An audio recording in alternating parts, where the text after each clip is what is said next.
Audio check, audio check.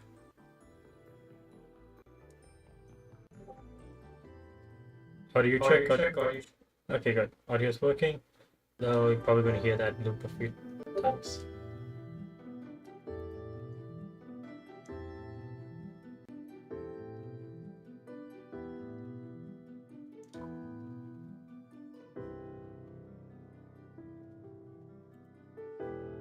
Okay.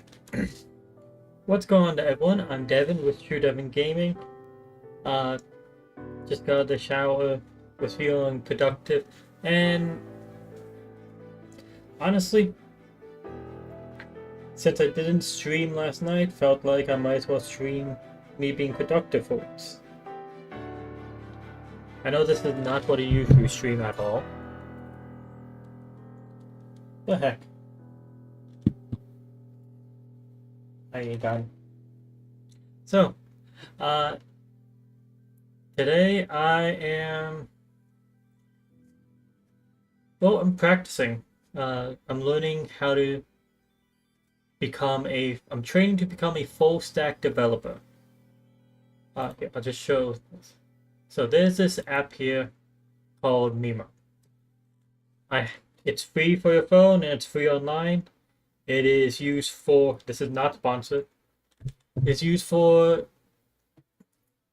learning how to get into different IT fields. Yeah. I've started this somewhat recently. Only been doing this for like 4 days, as it shows here. And currently doing the path for the full stack developer career path.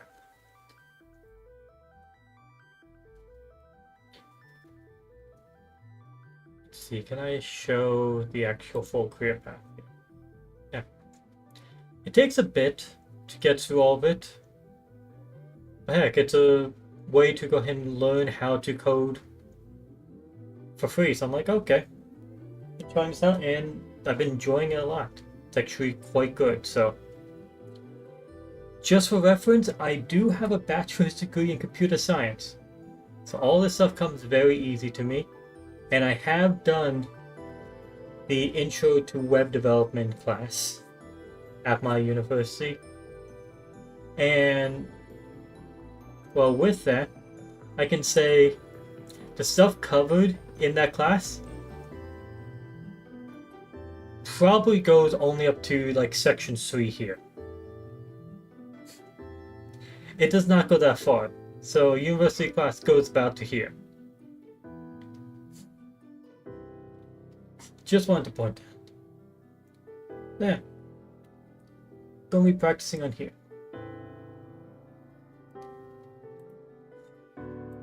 Gonna be doing all the lessons I have already done, and then working my way to some new lessons. So, yeah. Hey guys. Hey Mr. Fluffy. Okay. Let's see. By adding the HTML code button, you can create a button with the label like.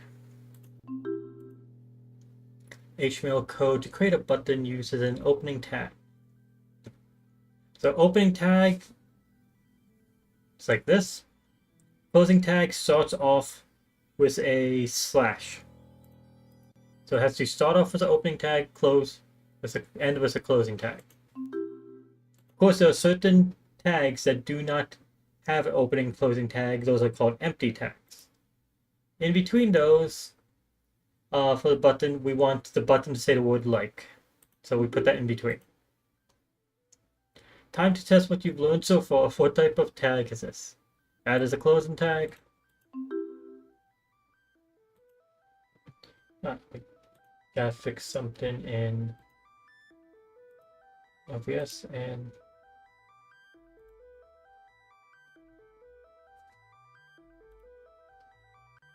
docs chat.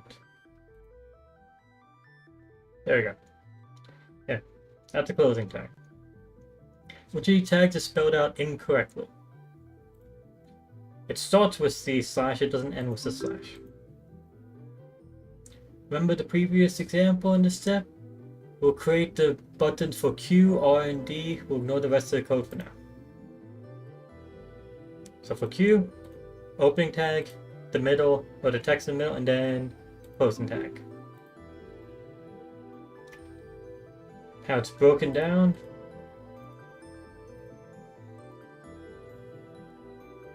Nope, I messed up. I'll put the text in between, then put the closing tag. Finally, create a button with the label D. Make sure to use opening and closing tag. D, closing tag.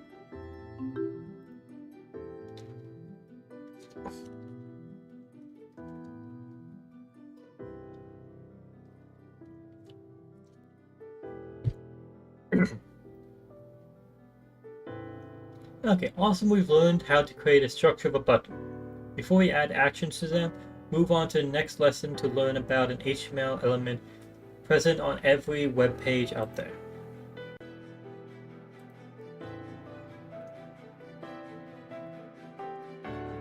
Text and heading. Well, so P stands for paragraph.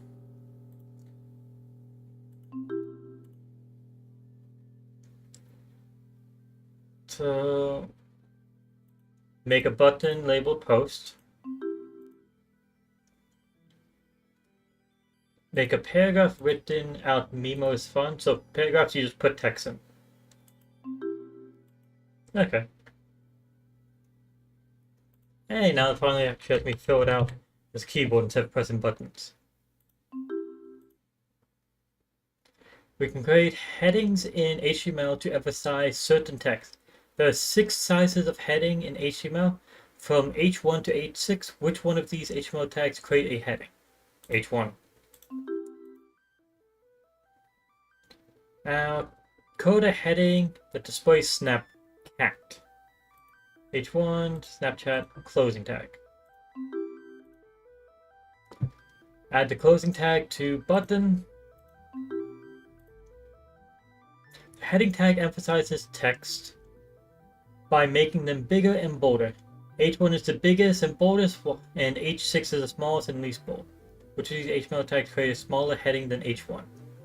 H6 does, so does H2, 3, 4, 5 as well. Choose a heading with opening and closing H6 tags. Little things, there we go. Code the opening tag for the biggest one. Yep. H1.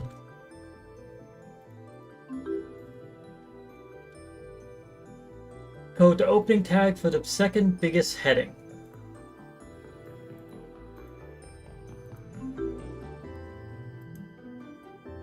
Which one of these HTML tags create the smallest heading? H6.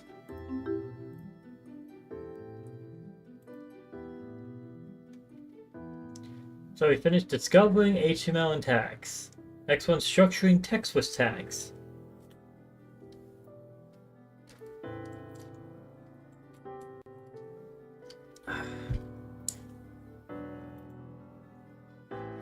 Line breaks emphasis and importance.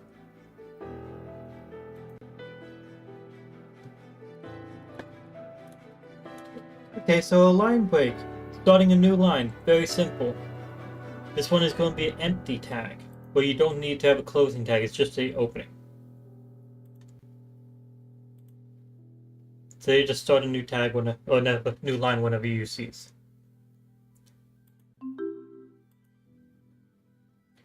Because empty tag has no closing tag and no content. They are also called self-closing tags. Put together a line break tag.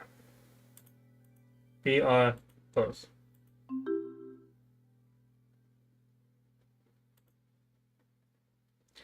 There's an element for giving emphasis to text. It's called, it makes it italic. It's called the EM element. Add EM and the closing tag. So opening and closing tags. So the EM stands for emphasis. Then strong is the bold option.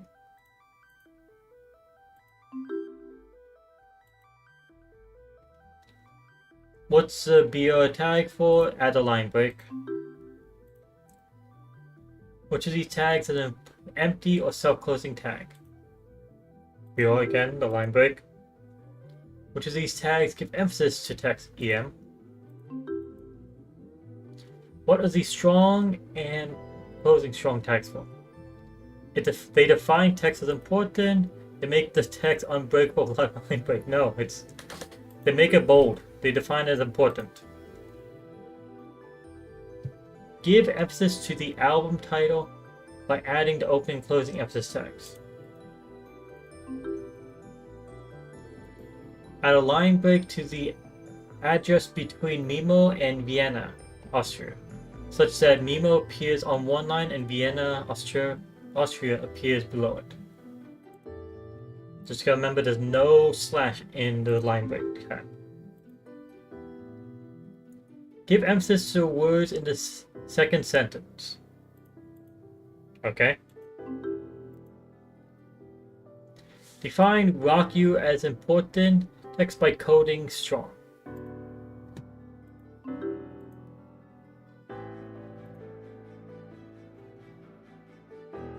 Stop sliding down.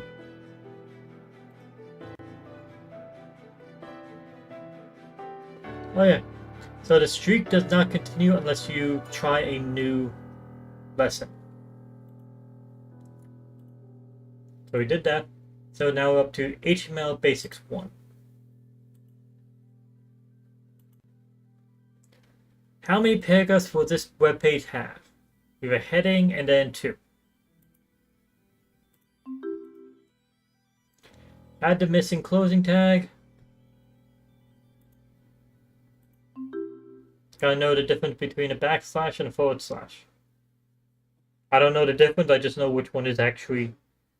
I don't know which one is which, I just know which one is used.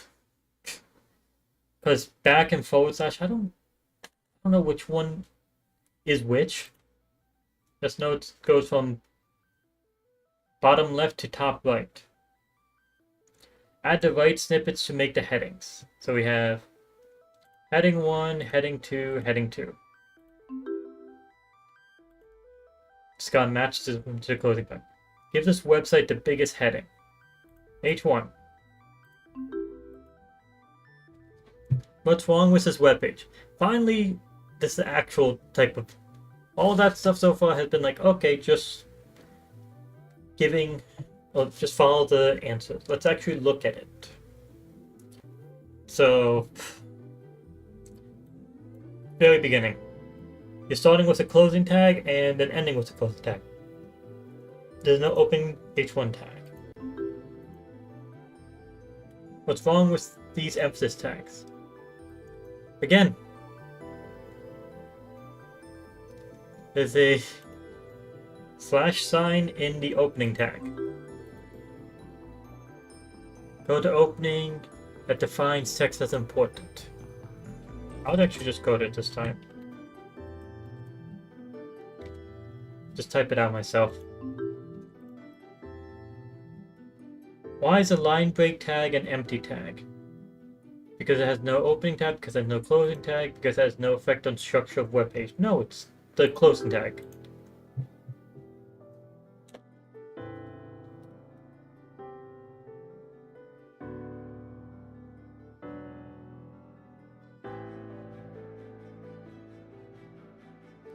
Okay. Display accept on the button by coding between the opening and closing tags. Yeah. Code the closing tag of the button displaying book of...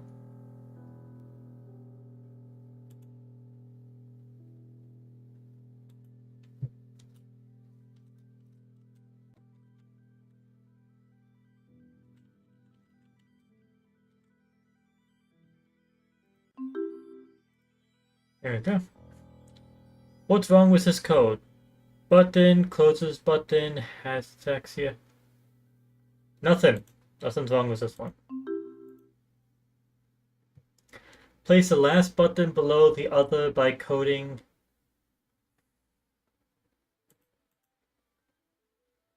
Let's make a line break.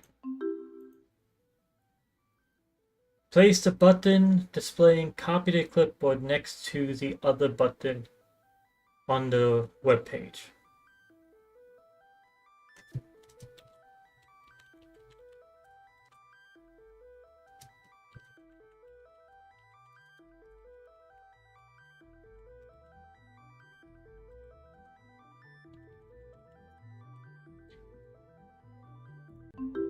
There's no point in me actually typing that out on this because it just adds in a chance of me messing up by by pressing a single wrong button. Okay, so why does that now count as a 5-day streak while all the other ones would be doing things I've already done before as well?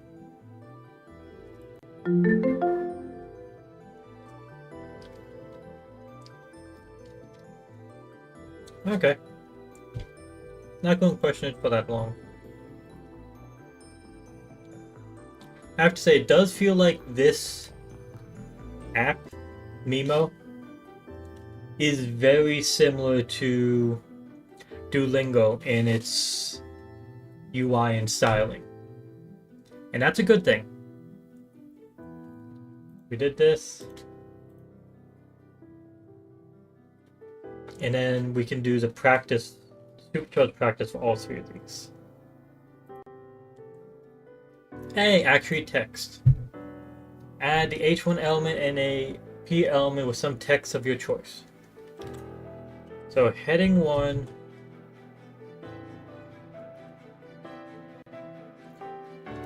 Mimo.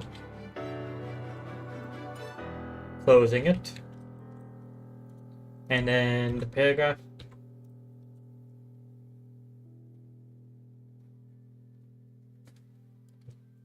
Is walla walla walla walla walla walla walla walla walla.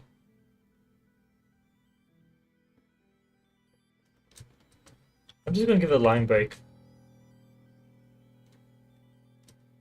Walla walla walla walla walla walla walla walla walla walla. And then closing tag. The line break is extra.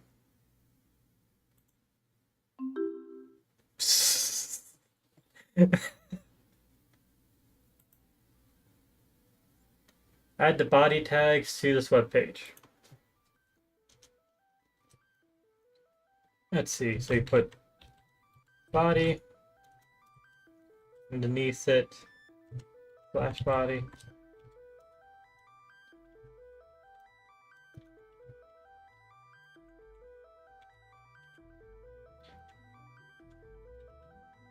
And then I'll just include something anyway. Button. Closing button.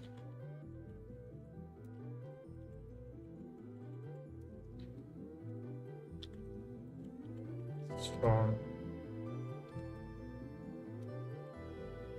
Do not press.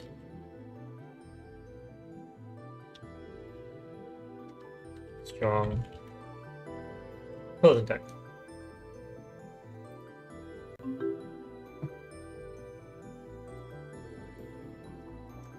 Above the paragraph element, add a heading element and a heading 2 element. Saying text like Florida man saves dog.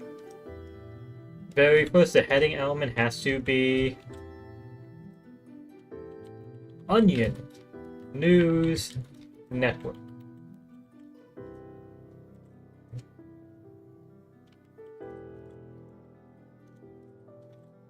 Then number 2.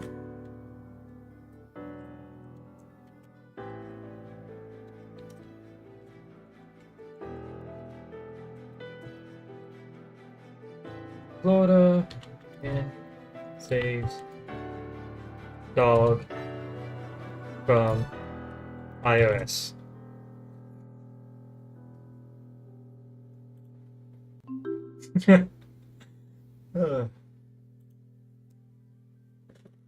Add 2 paragraph elements with any text you like.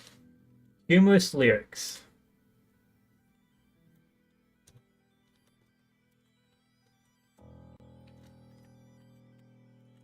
Roses are red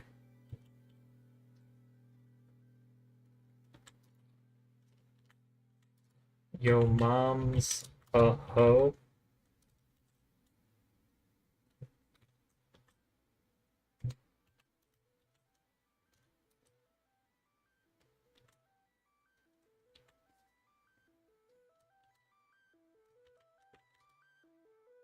The whole town knows.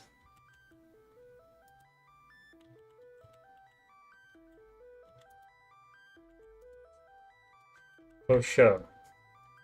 For sure, for sure. Ugh.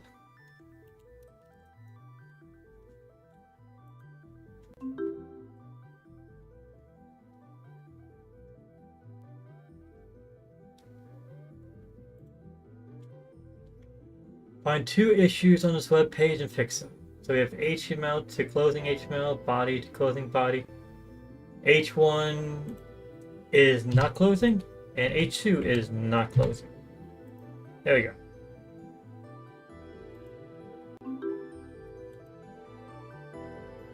Make the heading more prominent by turning H3 into H1. Okay.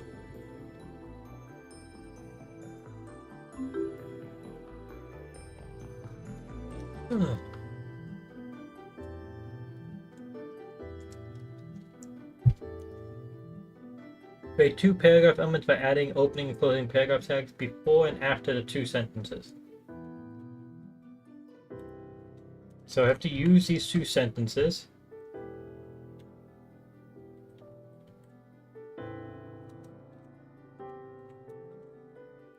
And this one is going to be closing here, opening here.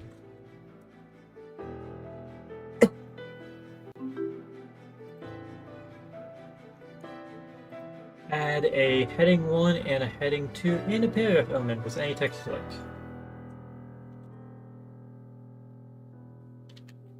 H1, closing H1, H2, closing H2, and then paragraph.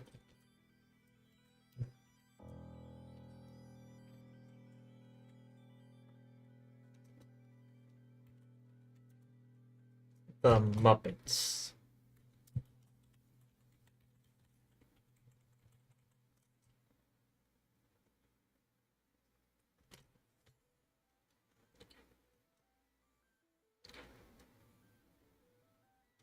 No.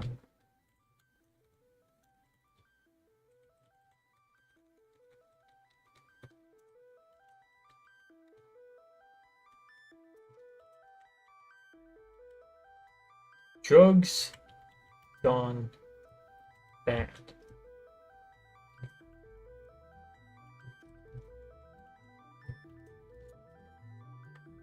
A Muppets production.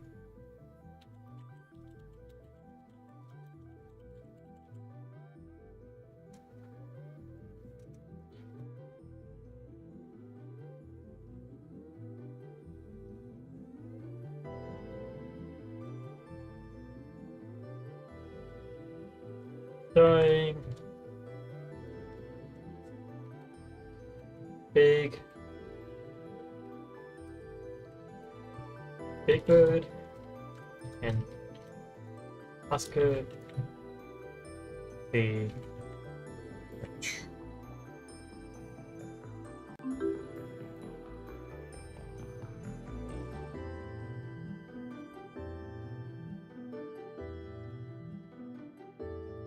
Okay, so that's the first one. Structuring text, building buttons.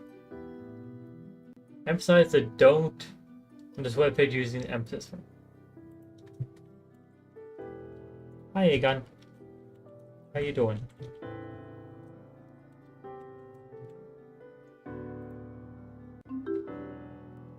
You know, when they say emphasis, the putting don't in italics does not make me think you shouldn't panic. I think it's like you shouldn't not panic, is what it feels. It feels like it's fake. Add the closing tags in the correct positions to finish this example webpage. There are 5 missing closing tags.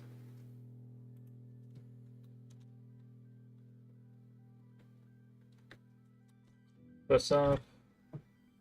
Closing the HTML.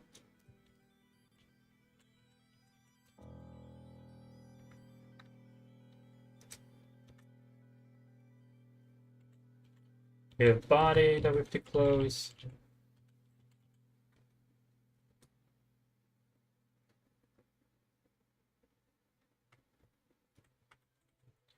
We have the heading.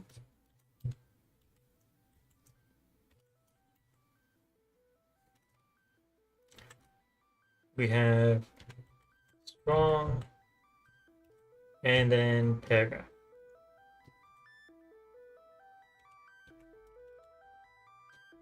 I think that's everything.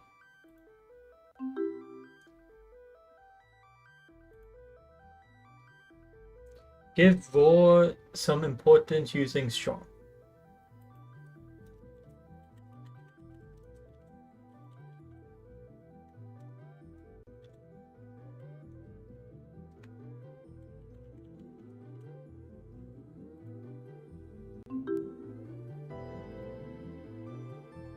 Add 2 line breaks within the paragraph.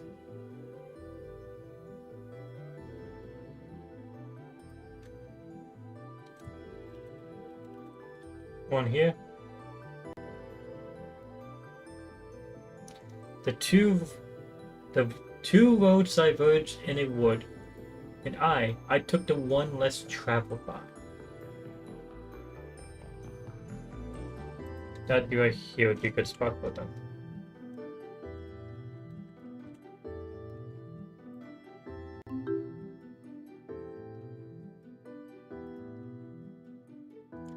Add a title element with a title you like within the head element. Hey, they didn't actually mention this yet.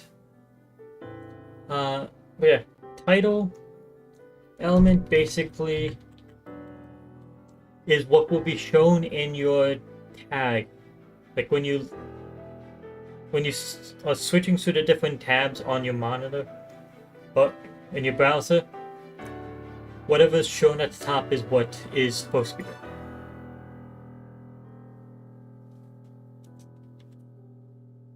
That's what's supposed to be the title.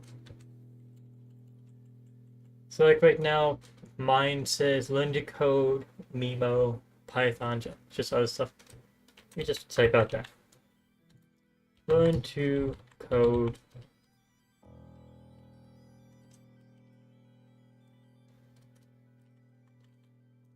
Mimo, Python. I see J, so that's where it ends. Shows nothing here. But if you were to put this actually into a browser, it would pop up on your tab. Code the closing tag for defining important text.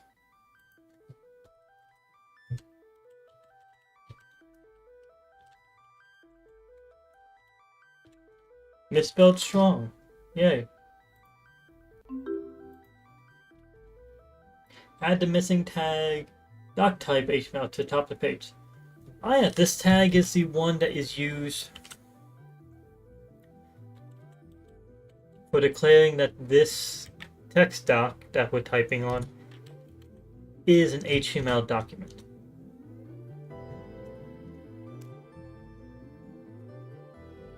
Basically, this is what lets your browser know that you're using the current HTML. Does the aliens worship Oprah? Okay. Complete the cinema listings page by including the body element and the missing closing tags. After HTML is what body is supposed to be.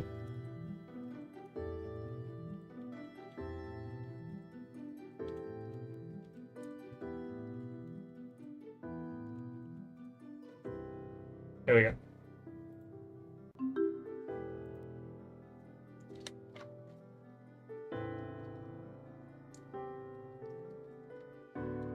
Swap out the emphasis for strong, or make an important set. So we want these to, instead of being italic like it is, we're going to make it bold.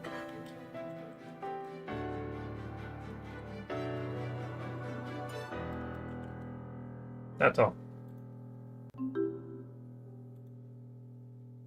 Add an element to emphasize the word danger zone on this webpage. Add an EM element.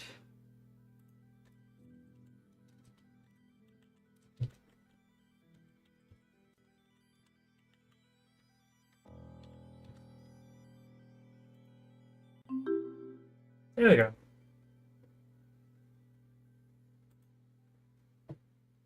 Stop scrolling away.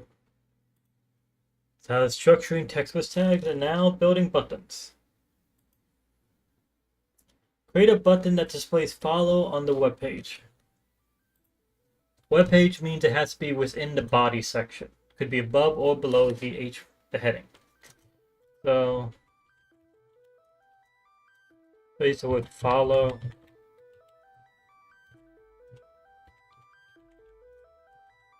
You know, let's put another one.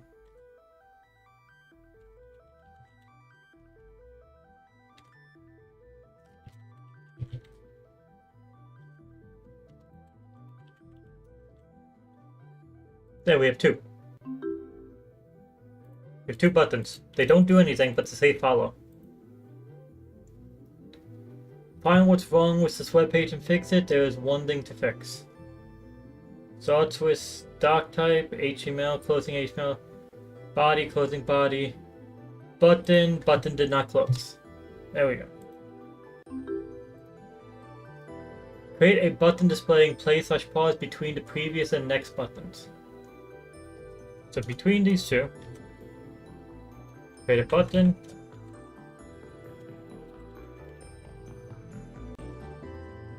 And we wanted to say play space / space pause. There we go. Make the text of the button important. Important means strong, means bold.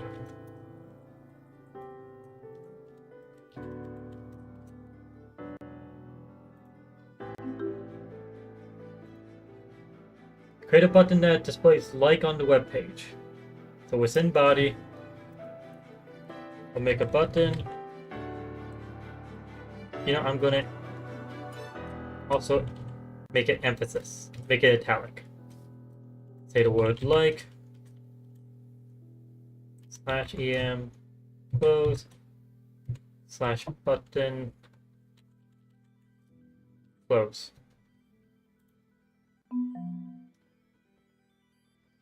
Also, I can't have it italicized. That's odd.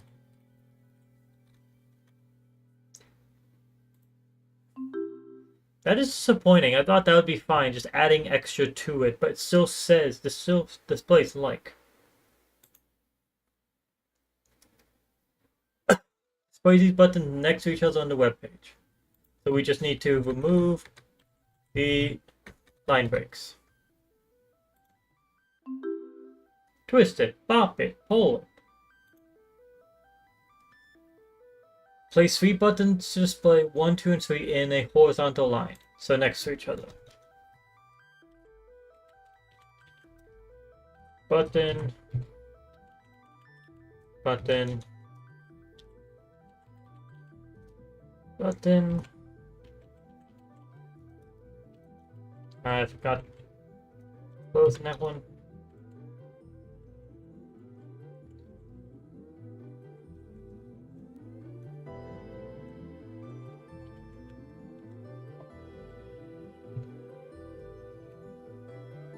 There we go.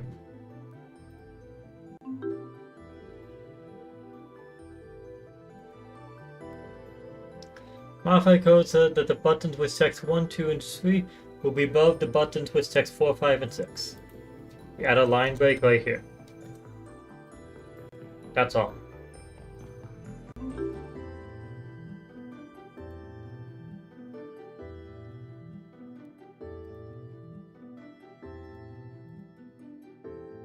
I feel like I should just zoomed in a bit earlier, so things can be seen a bit better.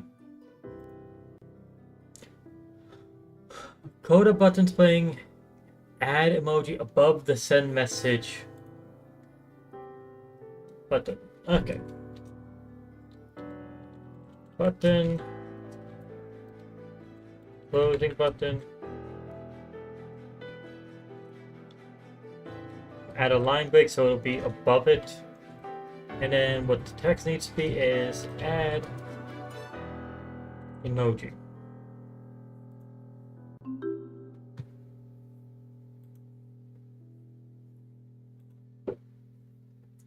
There we go. Now we actually finished the HTML basics. We finished all three of these. Next, we're creating links.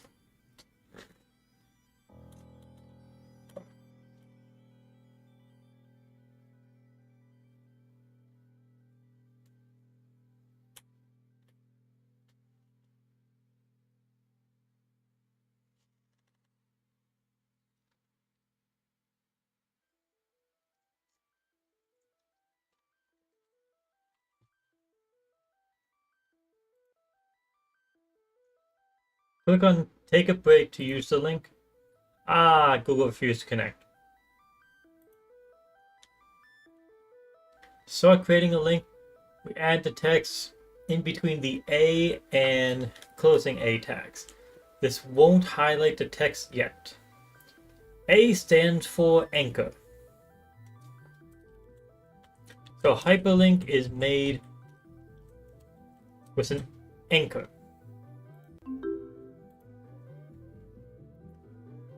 To link the text to the web page, we add href along with a uniform resource locator, the URL.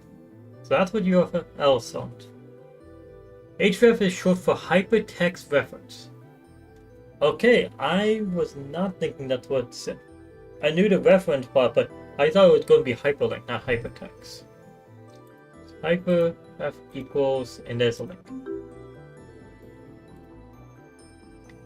Href is an attribute. All attributes have two things in common. They provide extra information and they go inside the opening tags.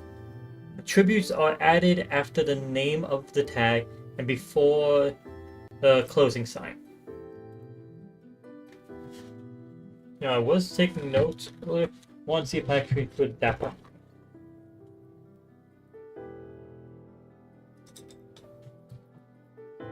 I did not include that part, so let me write that down.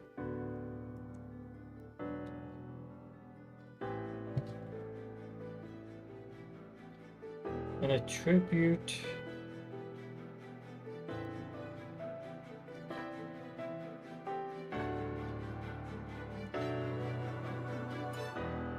goes in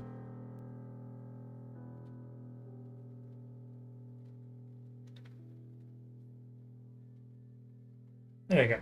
So attribute adds info to a tag and attribute goes inside the opening tag.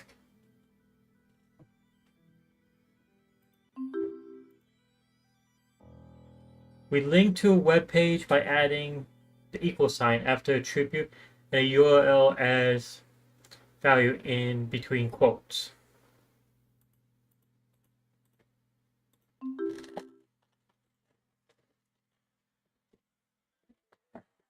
Create an opening A tag with the href attribute to this website. Yeah, I can fill it out like that, but I'm going to actually type it out.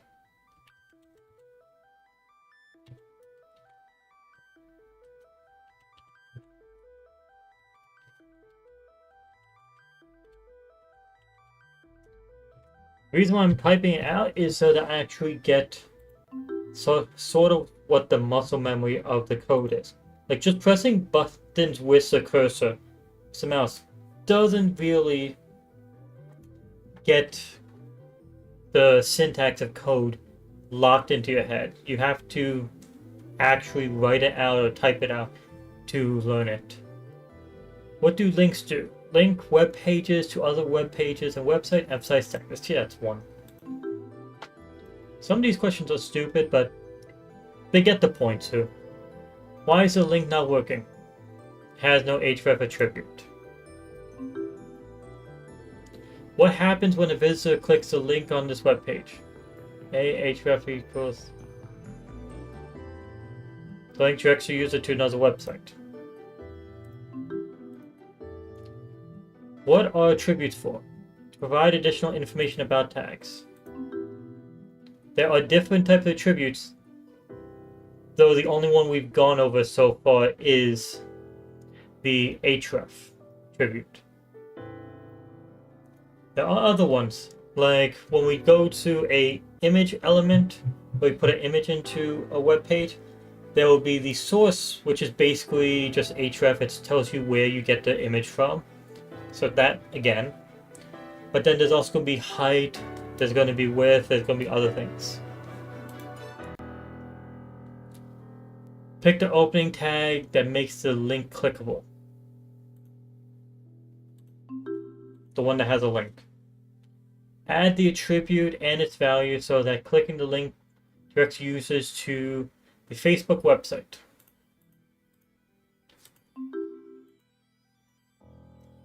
Put together the tag to direct users to the Snapchat website.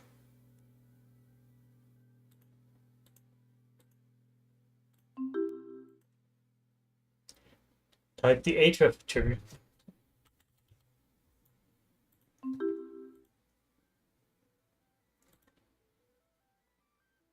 There we go. So that was creating links. So we finished the first 4 sections. On to number 5, adding images. We're getting through this nice and easily. Things get very complicated for me once you get to here. Oddly enough, when I did intro to web development, I understood the HTML side very easily. But when it came to CSS, I actually missed the intro. I missed the class where they started talking about it, and I just never really got into it correctly.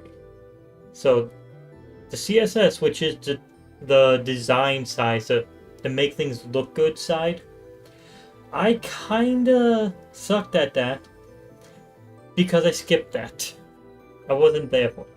And boilerplate code and style sheets, that's what boilerplate code is not, it's style sheets. That's where we're going to be starting CSS.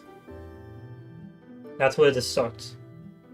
I have to say, just by doing, getting up to the first 10 of these done, I've learned more for web development than I did when I went through intro to web development in college.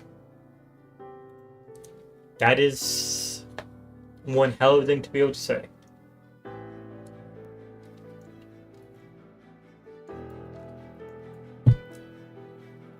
Adding images. Oh, we got a fox. To add image is img is the tag. This is an empty tag, just like line break. There's no closing tag. It's just the opening. Just like, yeah, like I said, just like line break, image is an empty tag. That means it has a no closing tag. Open, middle, close. To display an image tag needs a source attribute.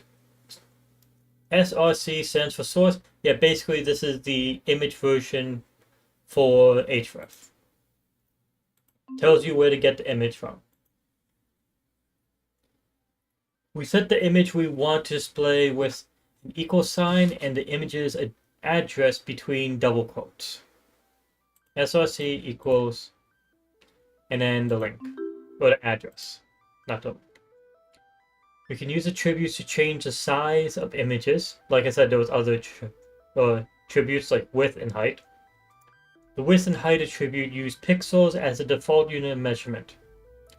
For example, to set the width of this image to as 100 pixels, code width equals 100. In quotes, of course. So think about setting it based off pixel measurements. If your monitor is a higher quality one, the image will be smaller. If your monitor is a lower quality one, the image will be bigger because it's based off pixel size.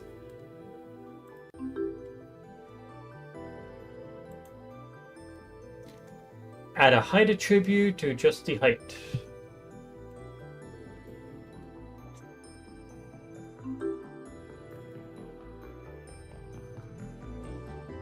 It has no opening tag, that's why it's empty. It has no closing. I just read it and it's like, yep, that's right, that's right. It was not right.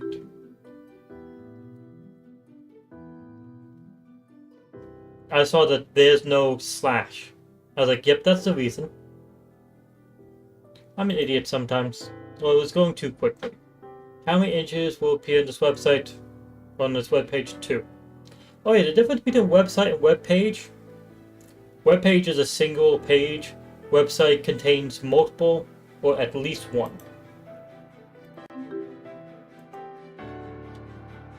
How can we adjust the height of an image? It's the height attribute, not tag. Which attribute do we need to set for the image tag? Source. href is with the anchor tag. Set the width attribute of the image to 200.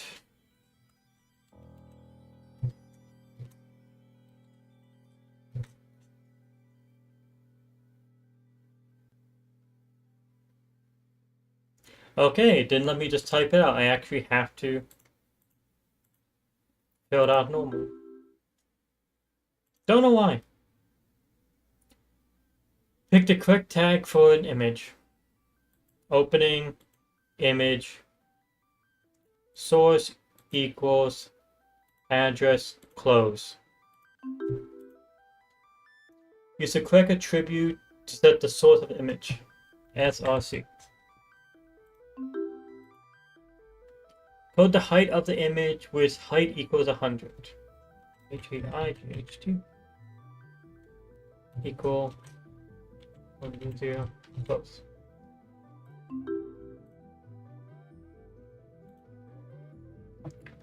There we go, we did adding images, so 5 down. 5 to go to catch up to where I was at. HTML basics 2. What do attributes do? They add additional information to tags. How does the link appear in the browser?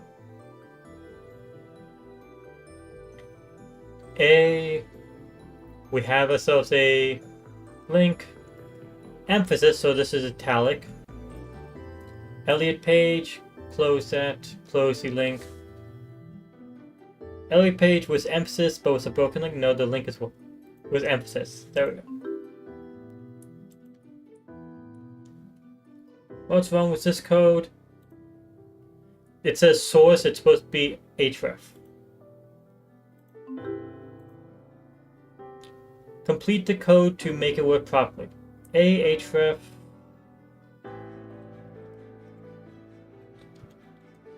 Need to close it.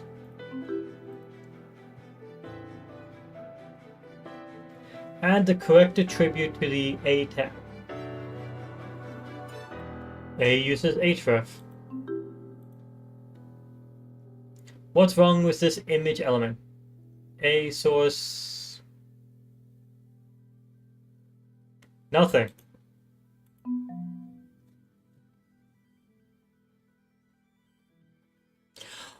It's supposed to be image, not anchor.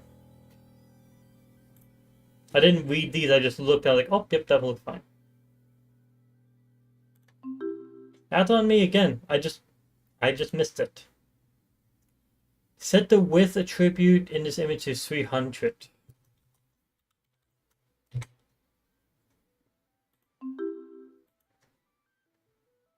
Set the height attribute of this image to 200.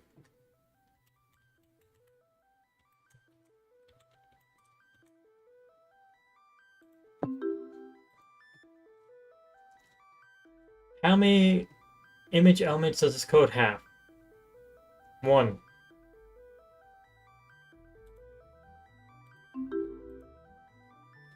Set the height and width attribute so that the height is bigger than the width. 300 is bigger than 220.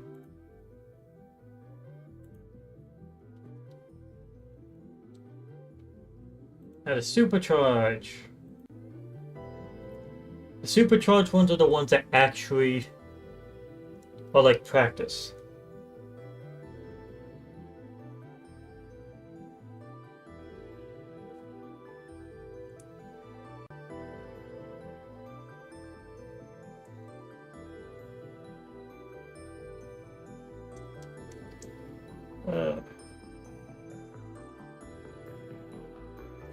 Add a closing tag for the anchor element so that only "do you ever have deja vu" becomes link text.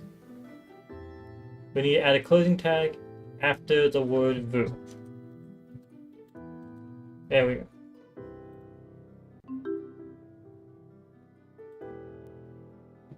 Inside the opening link tag, add the missing attribute name, then add your favorite website.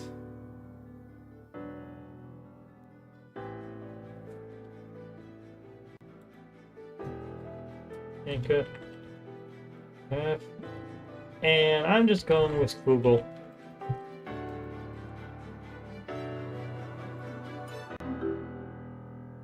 I'm just going with Google.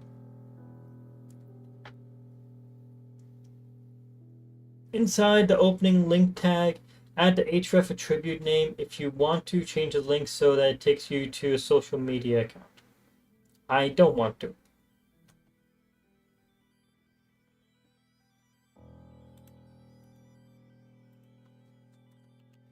There has to be a space between the anchor and the hypertext reference.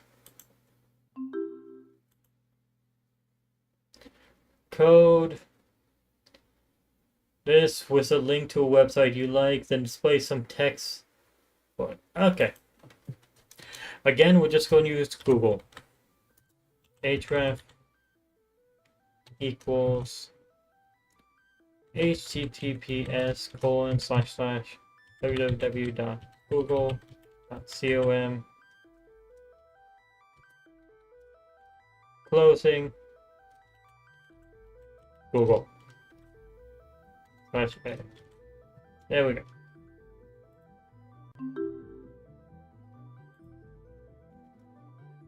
Problem with along with this web page and fix it, there is one thing to fix.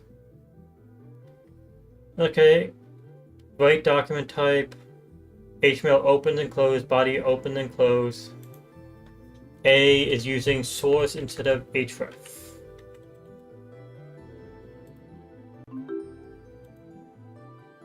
Code an anchor tag from scratch and add text in between the tags. Same exact thing again.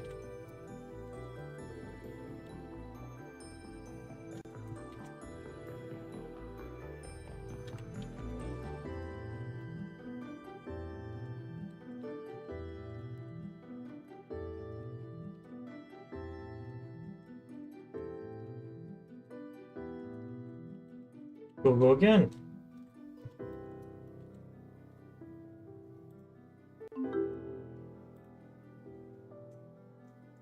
Place emphasis on the text of the link.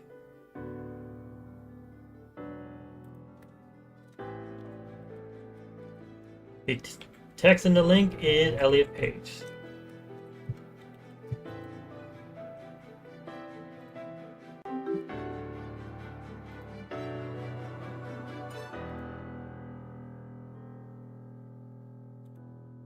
And now adding images, supercharge. Add a line break after the link, then add an image element with source. Hey, this one's actually more complex. So after the link, add the line break, then add an image, the source to /img/poop.png. There we go.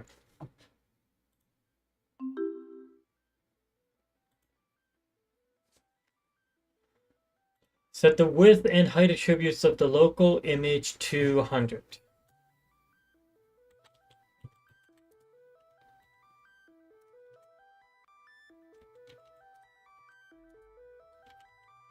Between every attribute, you need to put the space. or else it does not work.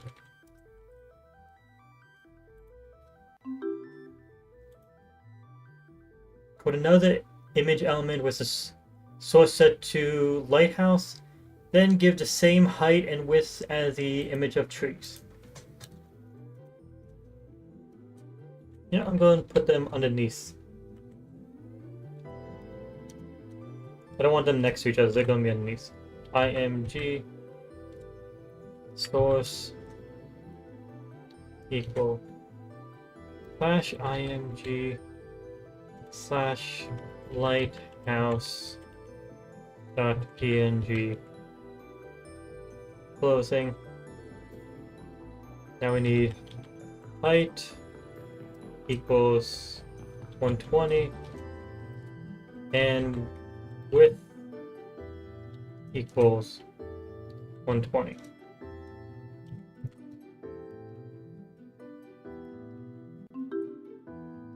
There. Fix the source value by adding .png so that it points to copy.png.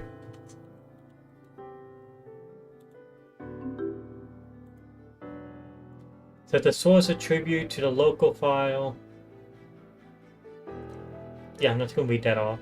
Set the URL, then set the height and width to 150. Width.png, that all seems fine. Fine. Go. Let me just move this part. No. Keep that out. Okay, now height equals 150. Width equals 150.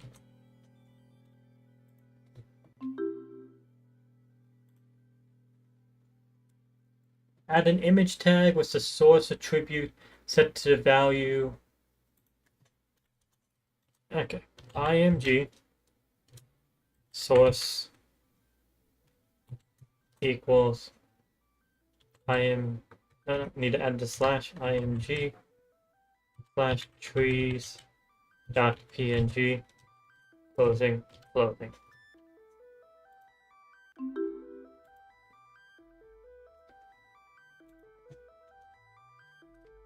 Create an image element. So have a source equals, what is it equal to? https://mimo.app/r/cafe.png. Now make it 200 pixels wide, so width equals 200 and height equals 100. There we go. Oh yeah, these three attributes, source, width, and height, they can go in any order. Values of the width and height of this image code are reversed. Adjust the code to switch the value of the width and the height. Okay, so this one becomes 120, this one becomes 100.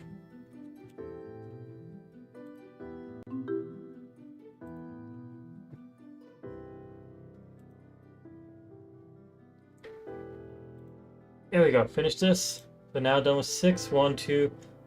First guided project, Linktree. It has been 1 hour.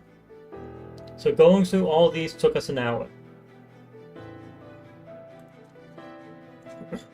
You successfully finished the first part of the project of this section? Yeah, I'm going to redo it. Don't need it. I prefer it not to be all that guided. So add the H1 element with your name between the opening tags. Okay. H1, Devin, H1.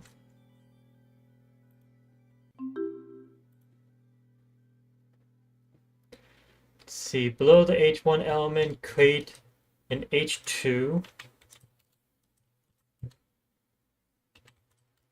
element Add text that describes you between the opening and closing tags. Potato.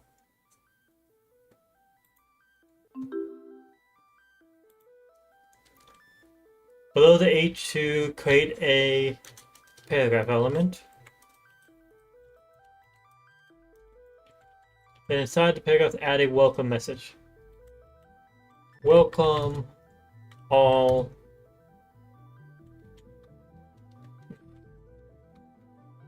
welcome my fellow potatoes.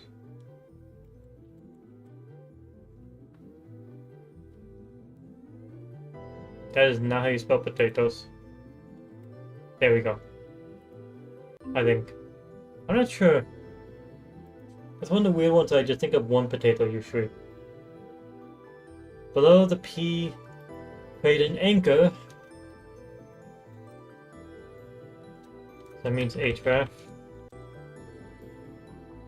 equals close.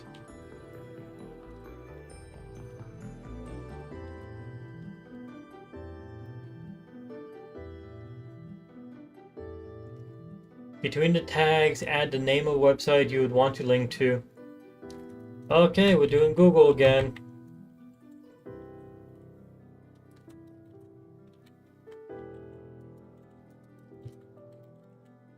Google again and again.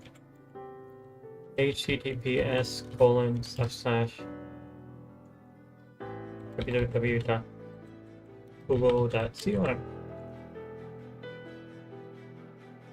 If you like, add additional A elements. Nah.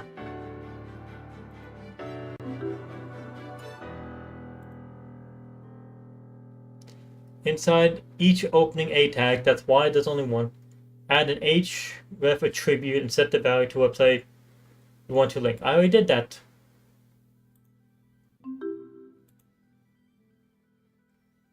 The top of the page, right above the H1, add the image element. Image source equal colon close. Set the value of the URL points to an image. Yeah, I'm going to be using the exact image they have in the example.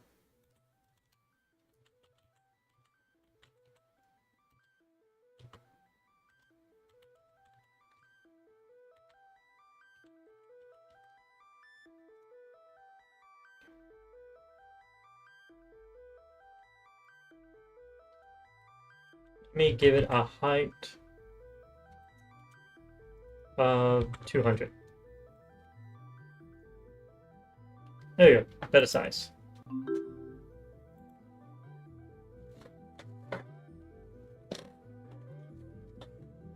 And we have the image. We want to ensure it doesn't break the page layout. Yeah, because it's huge. So set the width attribute of the image to reasonable value in pixel like 150.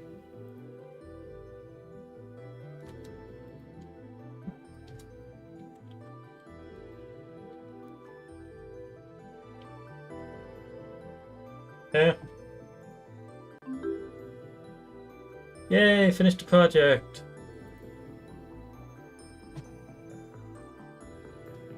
That's 7. Boilerplate code. So this one should be covered. We've been doing all this stuff inside of body. This time we should be working inside of head. Web page structure. An element is what we call the opening tag, closing tag, and code in between. Which one of these is an element? The classic hello world. Code an H1 element that displays my online store. Opening, online store, close. To create a web page, you'll need an opening and closing HTML tag. Which one of these options will create an empty HTML page? There we go. Create a web page by coding HTML element. Remember, we can create an HTML element by coding HTML. Yeah, this is literally the same as the last one. HTML body elements form the structure of a web page. We place elements we want to display inside the body, and then there's extra stuff that goes inside head. Later we'll learn about the other ones that go inside HTML to give web pages style and make them interactive. Which one of these codes define the body of a web page? The one that says body. Code the body.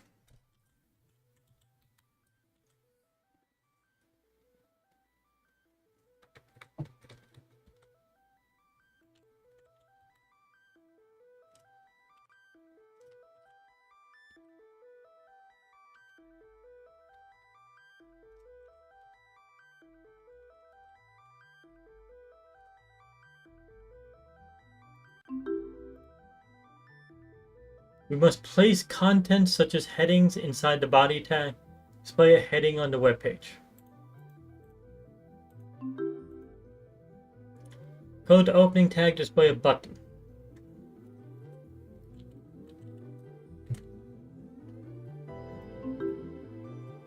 Display a paragraph underneath the heading of the web page.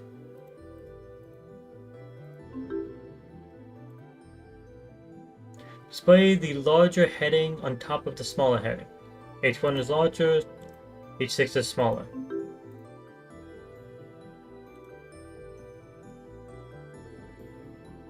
Boilerplate code, head title, and doc type. Again, the head HTML element is a container for information about a web page. Like its title, it goes before the body tag.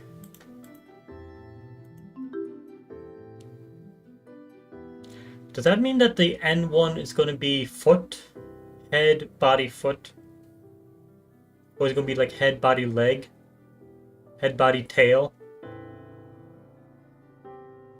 That's assuming that there is something that comes after body. I'm not sure. The title of the web page appears in the tag or window of the web page. Yeah, mention this. So if we put the title is Google, that's what pops up here. To give a web page a title, we add title opening and title closing inside the head tag. So titles go inside head, while anything you want to see inside the browser, inside the page, is in body.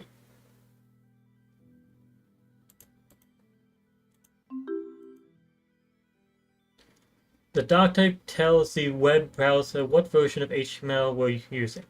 Without it, the browser might not display the page correctly. Since we're using the latest version, we use doc type HTML. I guess that means if we use a different version of HTML, the HTML part right here would be changed. The doc type looks like an empty doc type tag. It's an empty HTML attribute. Yeah, I get that.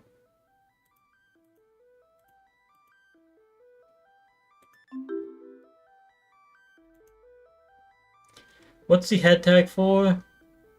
Tells the web browser which version of HTML. It does that, but it does more than that. That's the title one. No, that's the doc type. That's doc type. It makes important text like headlines stand out. No.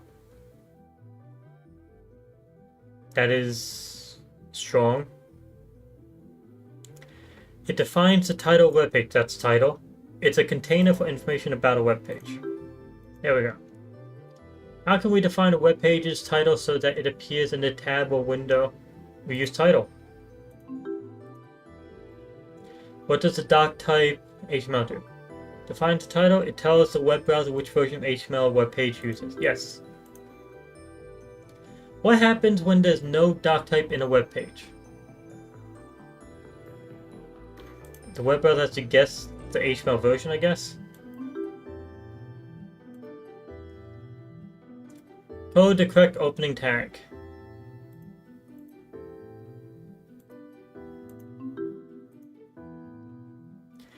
Give this movie rating website a title to have the web browser tab or window display ripe tomatoes. Not rotten tomatoes, ripe tomatoes.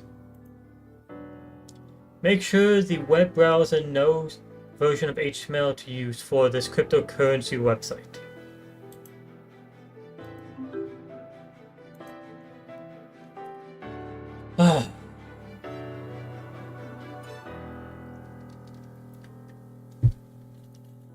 let's create a new web page, add the doc type HTML body tag.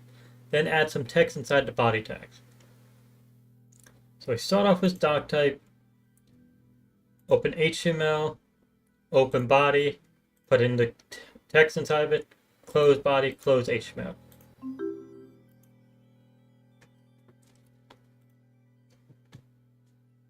That's all the boilerplate code. Now, all the stuff we've done so far is HTML. Time to switch up the languages.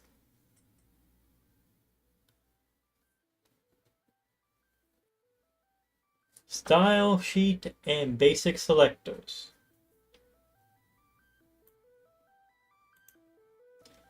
Linking style sheets, element selectors, class selectors, ID selectors.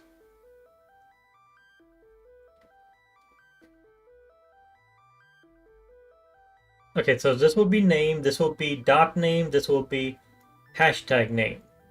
Just saying that right now.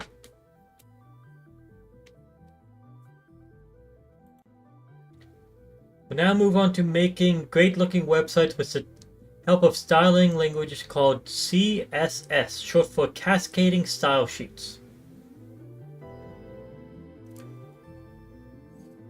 Yeah, so this is the thing that I did not actually learn correctly when I did Intro to Web Development.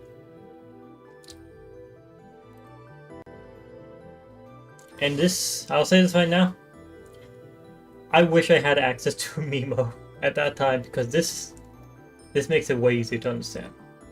Make larger web pages more manageable, we can move our CSS to a style sheet or a specific file just for styling the web page. So all this has been HTML right here.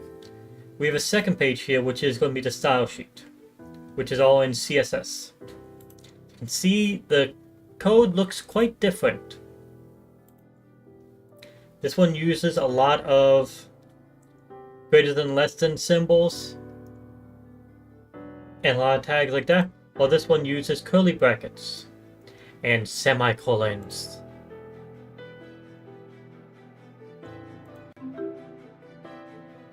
Also, thing to take note. So, href, we used that before when it came to anchors. This is a link, hypertext reference. So this is the link, the page that we're going to. To include a style sheet in the HTML, you will use link element. It is a self-closing empty element that goes inside the head element. So finally, we have an empty that we put inside head. The other two we've had was image and line break, which both go in the body.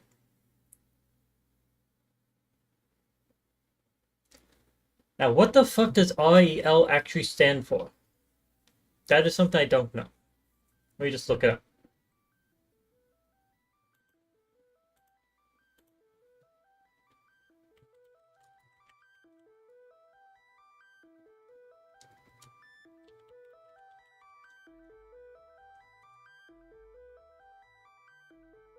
REL is short for relation.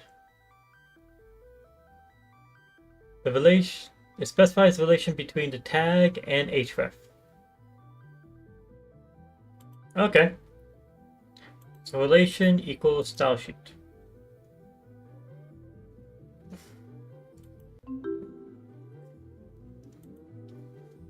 To specify the style sheet's location, we use href.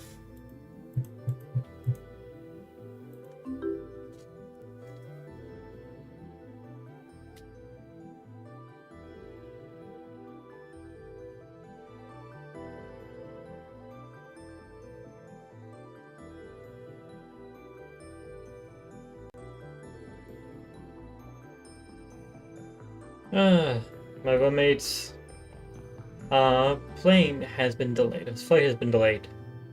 So I'm going to pick up even later.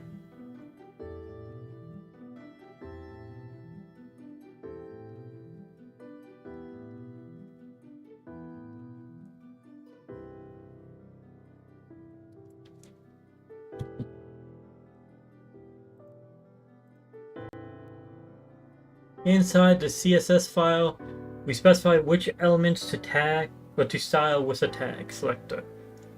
Select the P tag, the paragraph tag. So when we're using elements in HTML, we put them in between a less than and greater than symbol.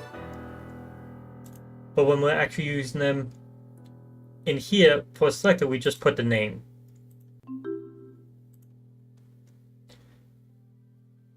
We then add an opening break and closing brace. Now any declaration we add will apply to the P element on the web page, and the color is blue declaration.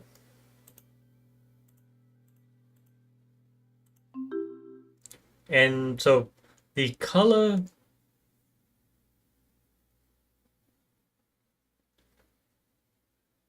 so this is a rule, I believe. We're changing one of the attributes of the paragraph element so that its color is now blue. When we add P brace followed by color blue and then close it, we create a CSS rule. So it was like P open color blue close. So that makes a rule. We can add other decorations like background color is pink as long as they're on another line.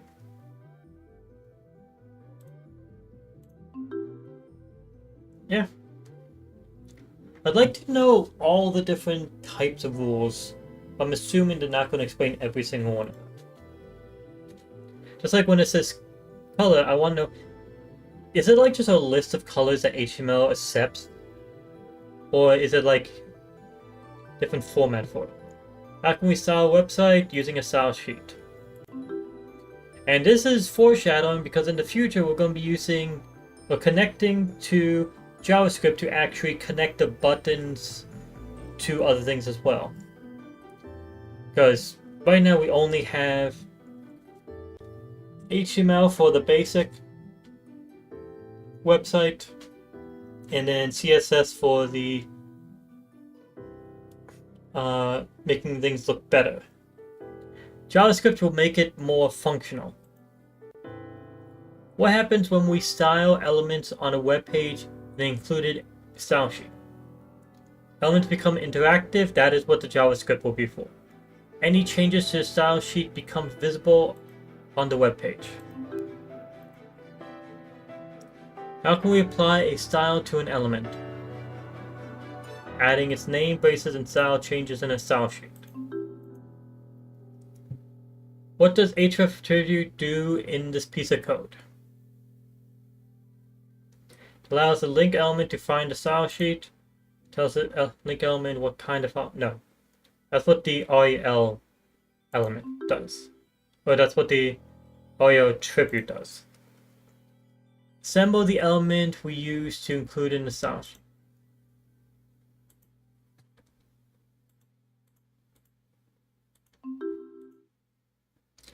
Select the H1 element in the style sheet. While on the style sheet, we do not use the less than or greater than symbols. An attribute that helps the link element find the style sheet. That'd be href. Source is just for images so far. Href is for anchor and link. Code style sheet to let the link element know what kind of file to include.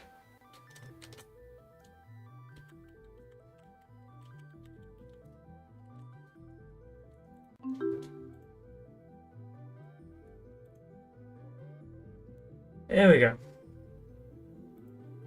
Now it's linking style sheets. Like I said, that was all.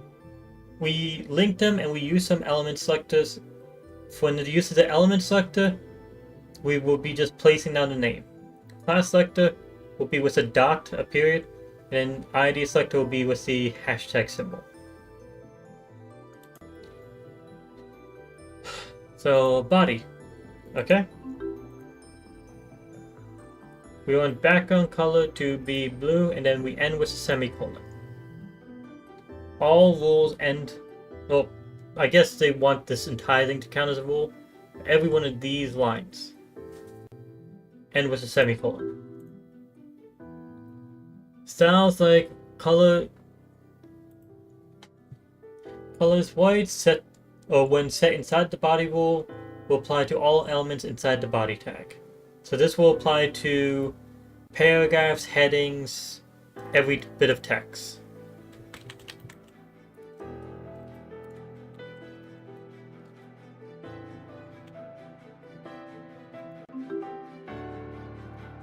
Yeah, they had a paragraph and a heading.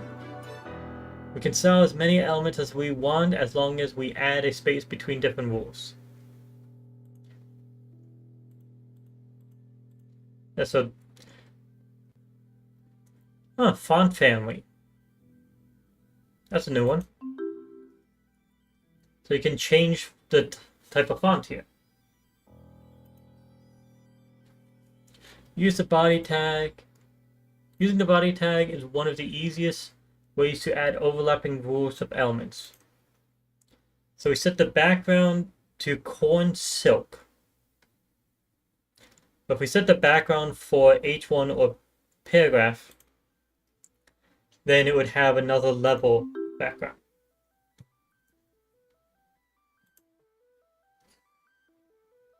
Why do we want to style the body element? To make the web page interactive? Nope, again, that is not what this is for. To apply style to all elements inside the body element. What's wrong with this code?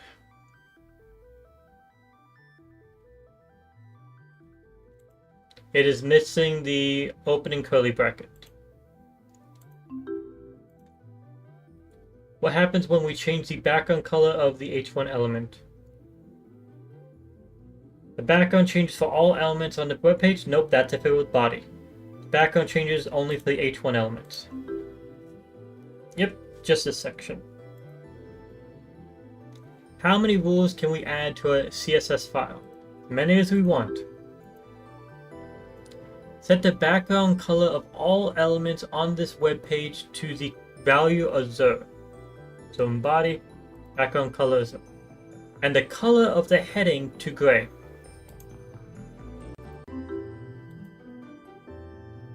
Add the H1 selector.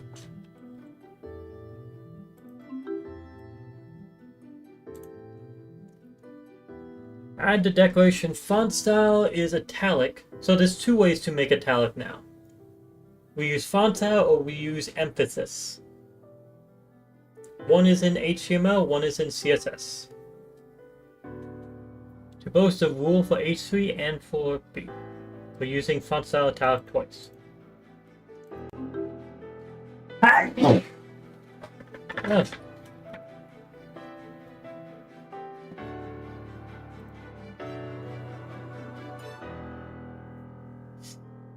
Set background color.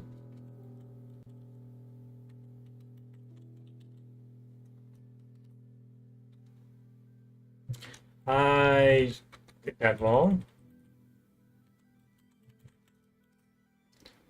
To the value of black.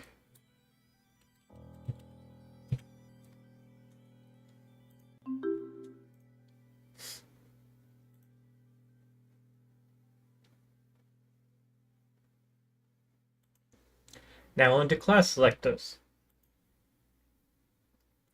If there are multiple elements of the same kind on the web page, selectors like H1, H2, or P change all of these elements. So yeah, we have a bunch or multiple P's or multiple paragraphs, multiple heading 2s. But they all get the same changes placed upon them. If we want to select one or more elements, we can set a class attribute to the exact element we want to change. In the style sheet, we can set a new class rule with the dot or with the period followed by the name of the class. Like here with dot gray element.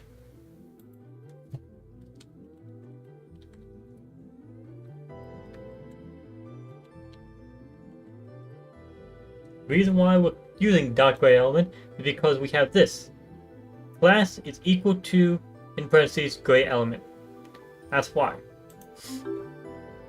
So in HTML, we set the class on these, and then in CSS, we make the changes to it.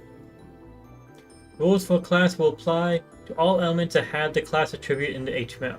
Classes aren't unique, so we can set the same class for multiple elements. For example, here with class equals gray dash element.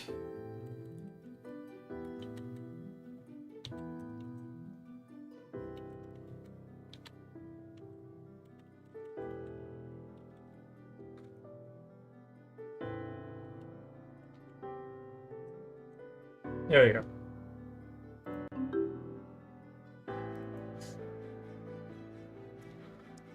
To set a class as a selector in CSS, add a period followed by the class name. In this case, it's .gray element.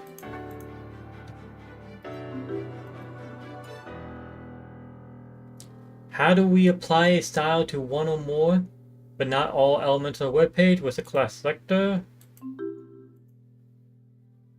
What's wrong with this code? Property and value missing, the selector is missing. This is the property, color. This is the value, pink. What we're missing is a selector. What forms a rule? A selector and its properties form a CSS rule.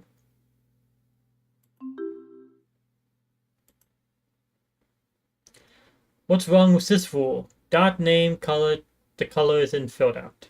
What color property? The color property doesn't have a value. Yeah. Finish assembling this class selector. Dot completed, open, close. Add a class attribute to the li element. Its li stands for list. Class equals red element. I do not know what OL stands for. Let me actually look that up.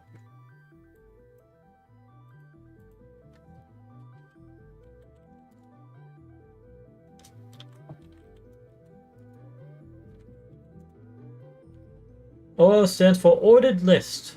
Okay.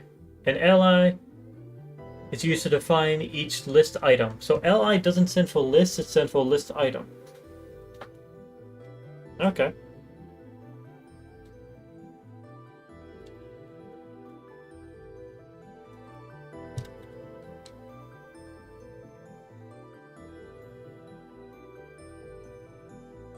Let me actually mark that down because I was wrong on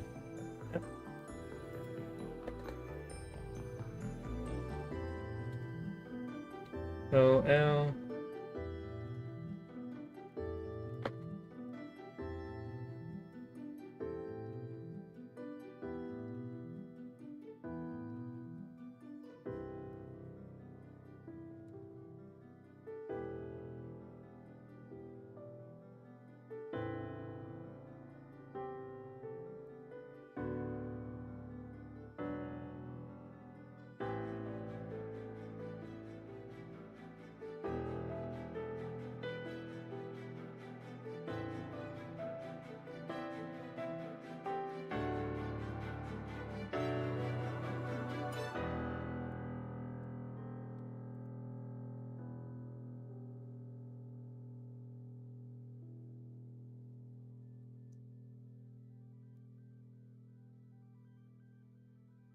Okay.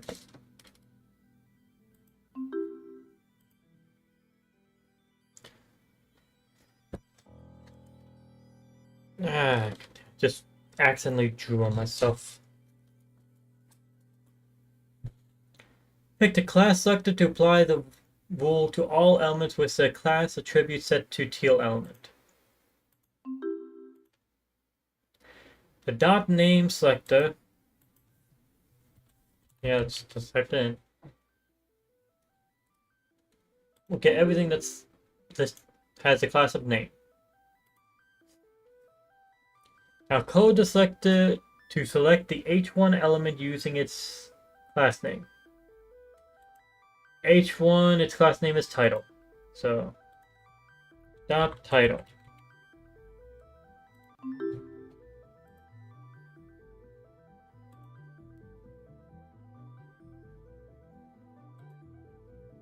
Okay, so we've done these three. Now on to ID selectors.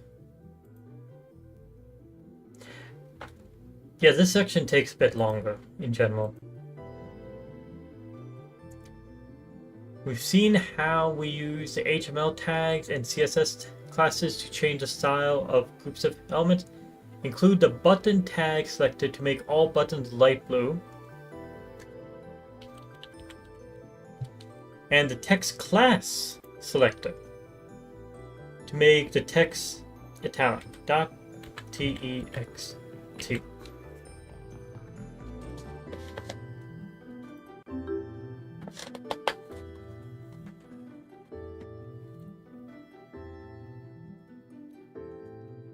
We want to style a specific element, we can include an ID selector. Here we only want to select the button with the capital letter. First, we need to identify the element in the HTML to set the ID attribute type. ID equals. This is not complete. We didn't decide its name yet. So ID equals, we want it capital dash letter close. ID value should be unique within the HTML document, so we must not include a second ID attribute with the same value. In this, it would be pound symbol, and then capital dash letter.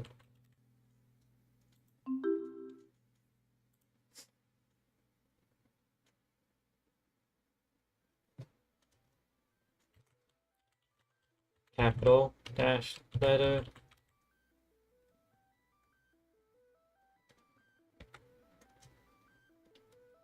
Opening, closing.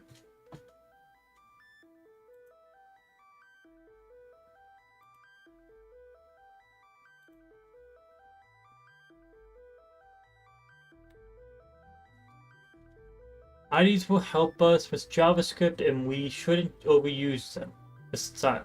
However, we can apply styles as usual for the ID selector. Include the full rule for the capital letter ID.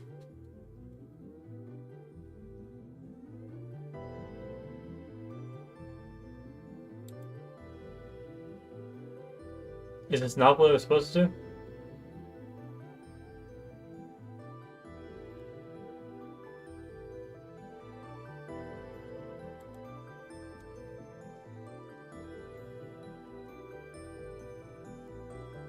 There we go, and now we just add a rule.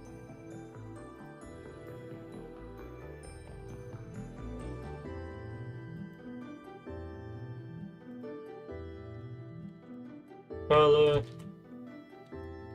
blue.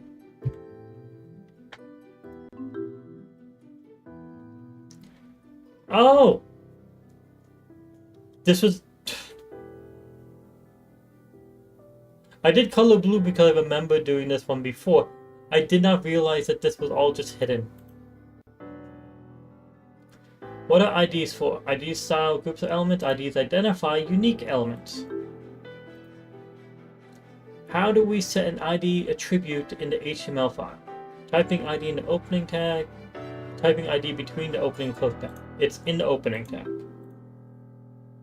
How do we use an ID selector in a style sheet? ID gets a pound symbol.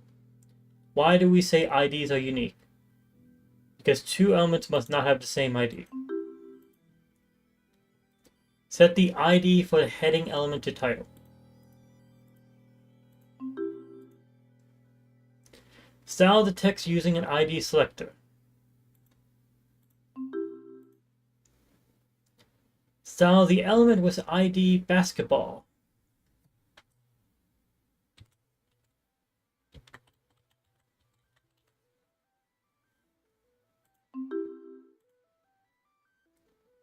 What's wrong with this code? Multiple of them have the same ID.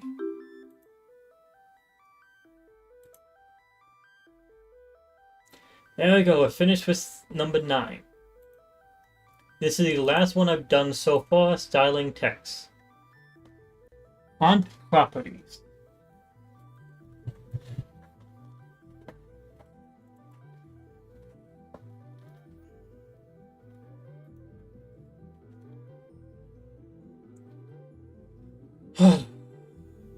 I've been talking a fucking lot.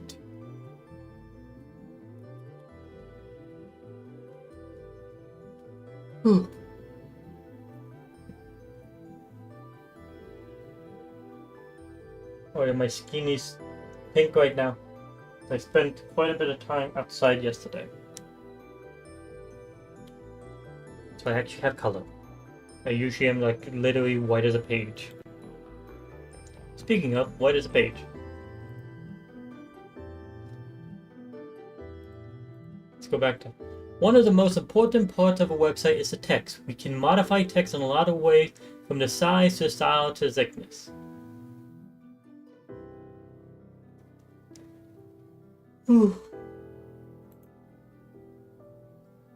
Let's start by creating a rule to change the appearance of our paragraphs.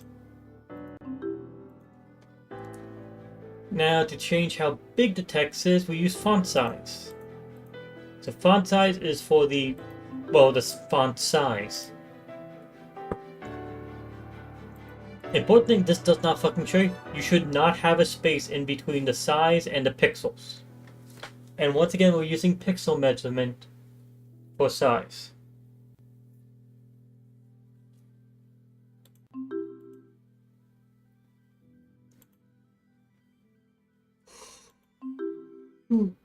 PX is short for pixels. Now we want font-family, which is where we get things like Arial, Helvetica, Times New Roman, Courier New. This time they want us to use Courier New. To italicize the text of an element, we use font style. Font style is equal to italic. To bold the text of an element, we use the font weight property. So we can use strong in HTML or font weight in CSS.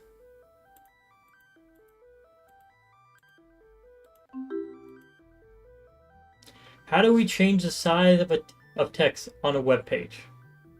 With font size, obviously. What is the shorthand for pixels? Well, this isn't short, this is just a full length. What property does the Arial value belong to? Font family. What is the font weight property for? Thickness. Why do I keep on getting notifications?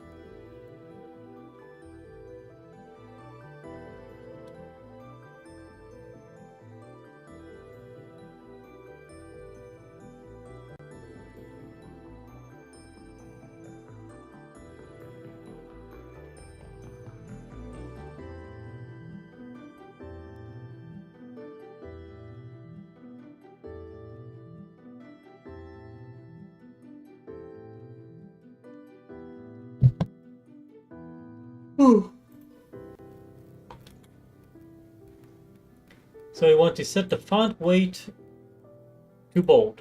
Okay. I don't know if there's any other style in font weight besides bold, to be honest. They haven't exactly explained that. Set the font size of the paragraph element. Font dash size 12 pixels. Complete the code to set the font family property of the paragraph. Font family Helvetica. Set the font style property of the paragraph element to italic. Font dash style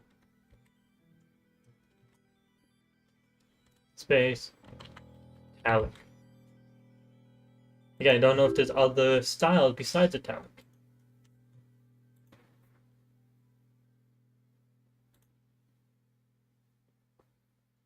That was styling text. Now we're finally onto something new for me. Now I'm getting very fucking tired of all the talking. basically for an hour and 40 minutes straight. So, my goal is going to be finishing 11 and 12.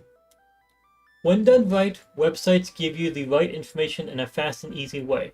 Let's learn about one of the easiest ways to prioritize information: changing the size of elements or adding borders.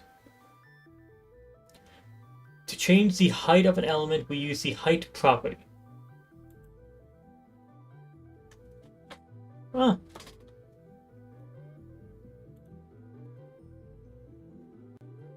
That could just be... Huh.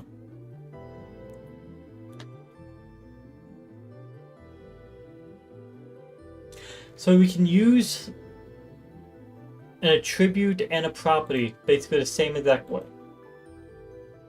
Is every single one of them matching? Like, you can... Could I put background color inside of the paragraphs here?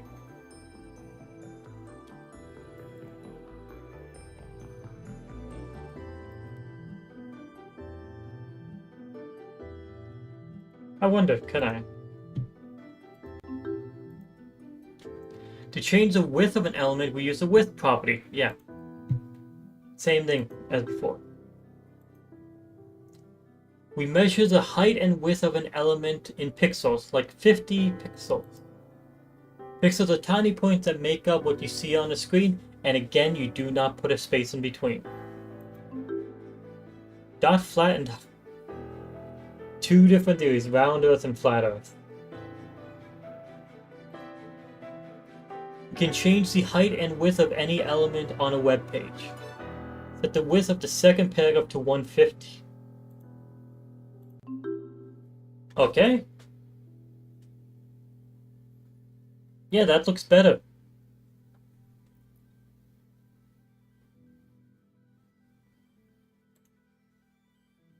What's the unit of measurement for the size of elements? It's pixels.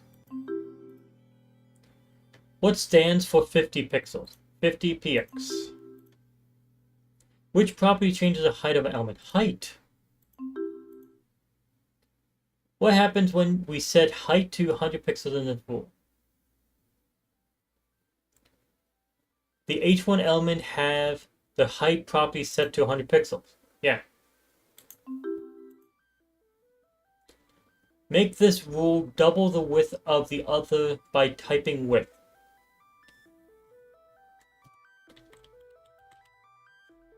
Okay. Set the height property for elements of the main photo class to 200 pixels. Height equals 200 pixels.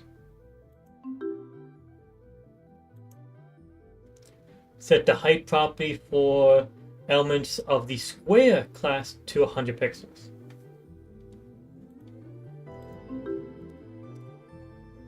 Set the width property for all paragraph elements to 250 pixels by typing width.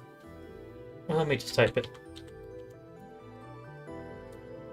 250px. Semicolon.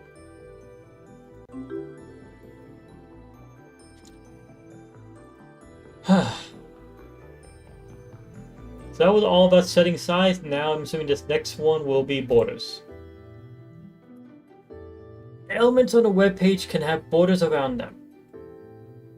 To see how it looks, add the border property. This is border around .coupon. .coupon is this one paragraph here.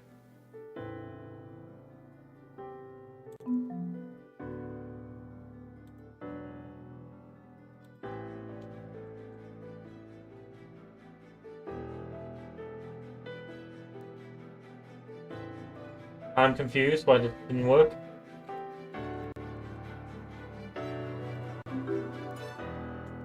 Okay, so just a solid border is a line around everything. To make the border appear, we set the value to solid.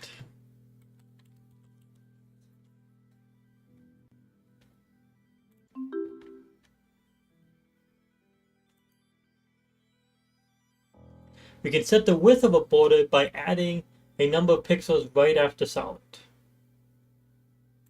Border is solid 10 pixels.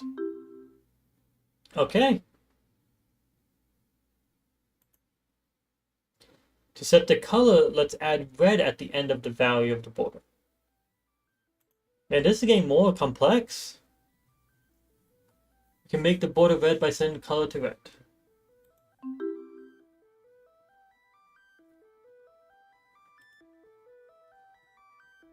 Border radius is a property that rounds the corners of an element. If we set the radius to 10 pixels, the border curves 10 pixels before the corner.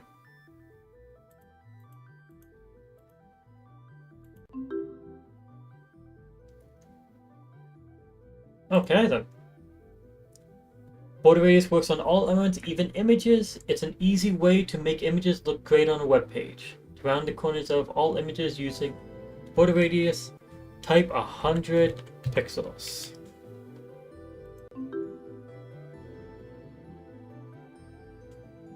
I was not expecting that. I was expecting it to be either more square or more circular. I was not expecting it to be just long or tall, I mean.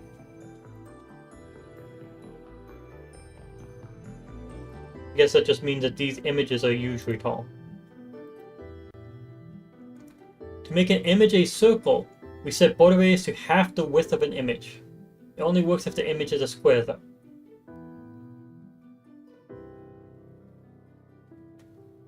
The height and width is 100, so yeah.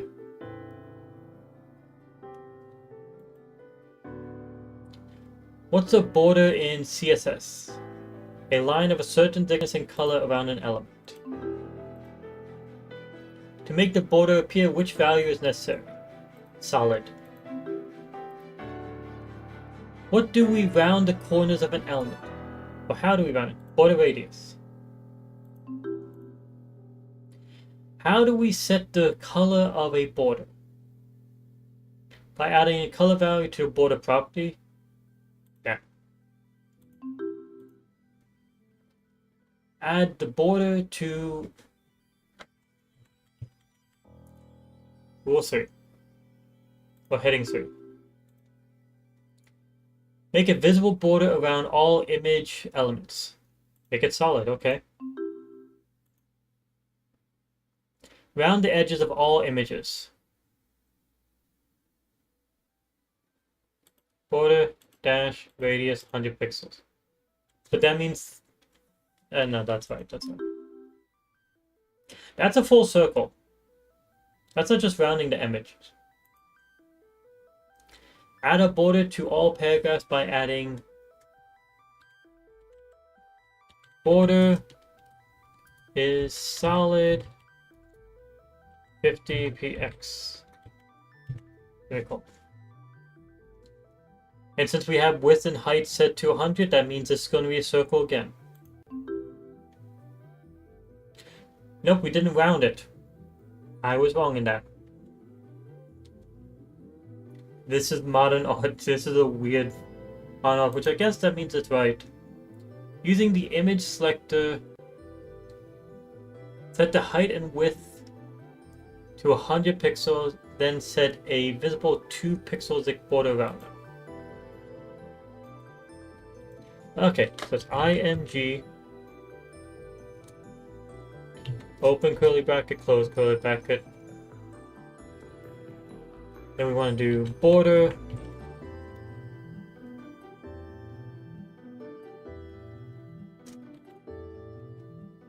is solid 2px. Now we also want height 100px and width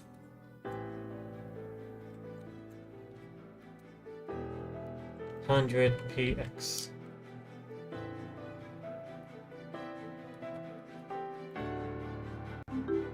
It doesn't matter what order we do these in, by the way. just that they're all on different lines.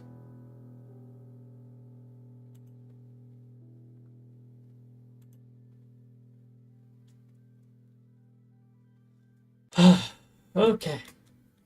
And now we're doing 12. 12 is the last thing we'll do. Which is going to take a bit because we have to do supercharge quite a few times. Which property does the italic value belong to? That is font style. How do we change the size of a text on a web page? Well, that's font size. What is a CSS rule? CSS, a selector and its declarations. Select the element with the news alert class. Class uses a dot. Which selector do we use to select all H1 elements on a given web page? That is a tag selector.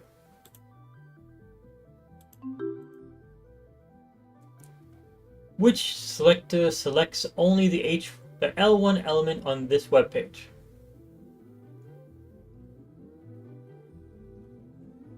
L1. Only the second. I skipped a word. Second one is up next. I fucking skipped a word. That's on me. What's wrong with this code?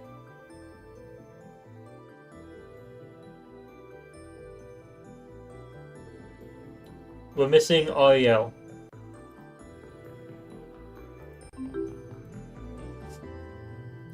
What happens to a web page if we don't include a link to a particular CSS file? We can error on the web page? Nope. Styles in the file are partially applied? Nope. Styles in the file won't apply to web page? Yeah. If we don't connect them, there's no reason for it to be used. To add a border around an element, which value is necessary? Solid. But I believe there should be something besides solid, like dashed or lined or something like that. Which shape does the CSS rule in style.sss give to images? So this image will be 100 wide, 100 tall, and then the border radius of 20. So it will not have, the border radius will round the corners, and it's not half the height or width, so it's not going to be a circle. Set the border radius property to 10 pixels.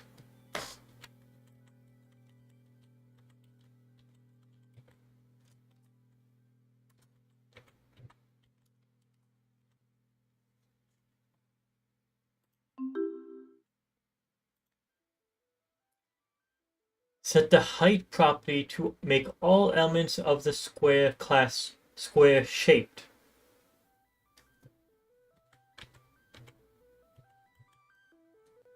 So just match it with the width. Why are elements of the wider width class wider than elements of the shorter width class?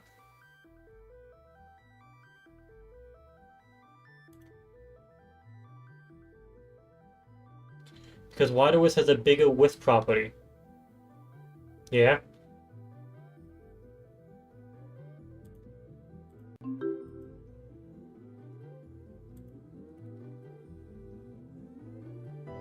And now to do the supercharges.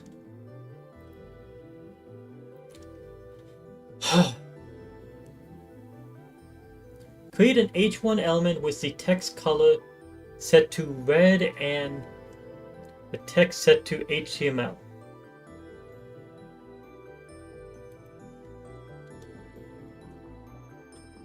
H1 closing.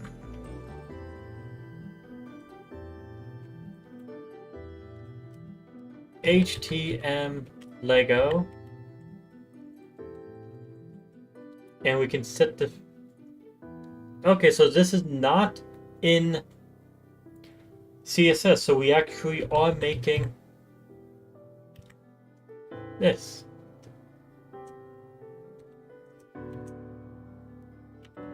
I believe that's how we do it. We haven't actually used this before, so...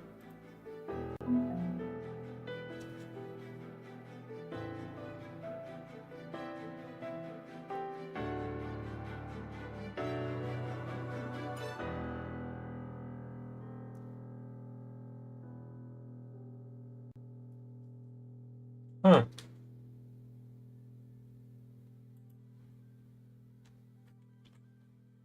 Maybe... text dash color.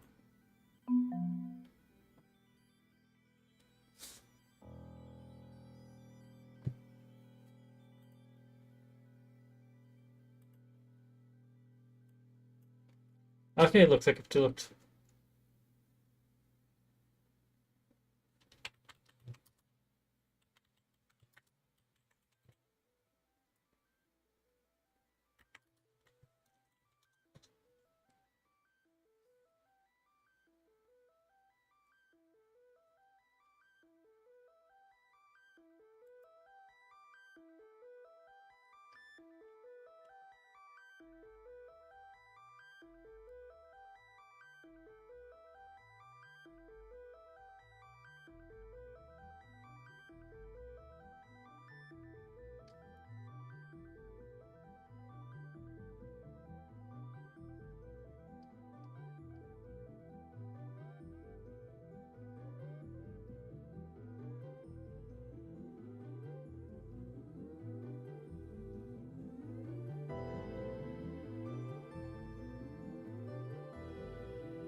Huh.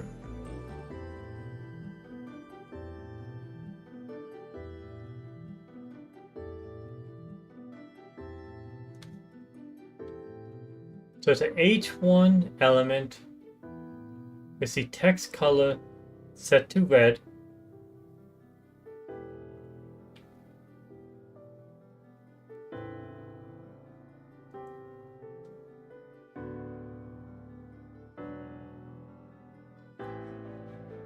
And text set to H.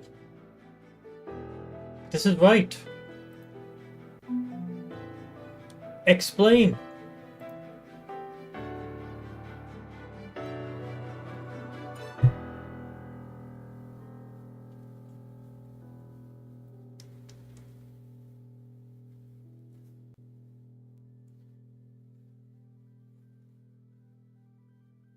The solution doesn't apply the correct way to change text color using inline styles in HTML. Instead of using color equals red, you should be using the style attribute to specify inline SC or CSS. Like style equals color.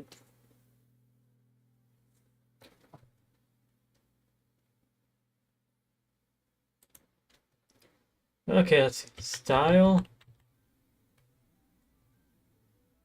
equals color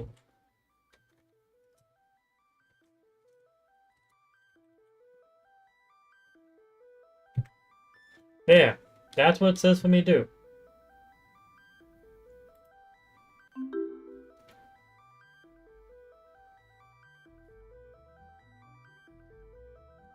That is so odd. That is so odd. Create a paragraph element with a font style. Okay, so we get a first time actually seeing this.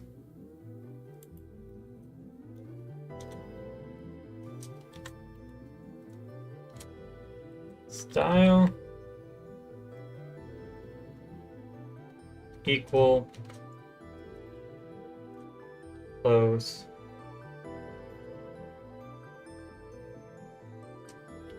dare to be different. Closing. There we go. Now we want in this one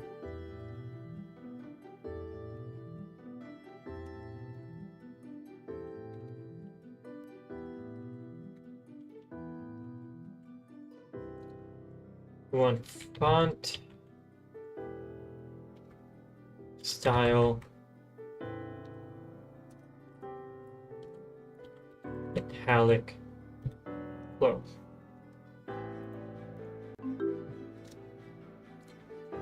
Okay then.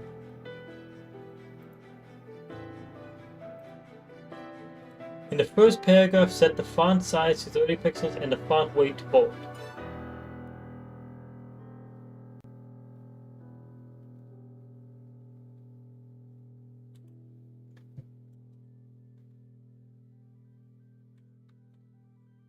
Font size 30.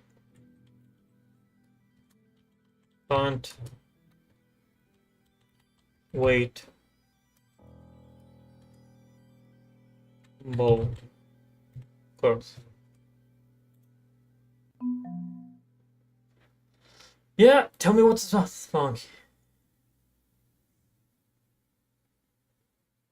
The lesson was solved incorrectly because the CSS styles for font size, font weight were applied to the second paragraph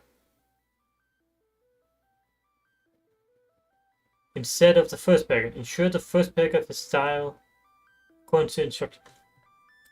What the fuck do you mean? Oh, I fucking missed this. This is the first paragraph. Retry.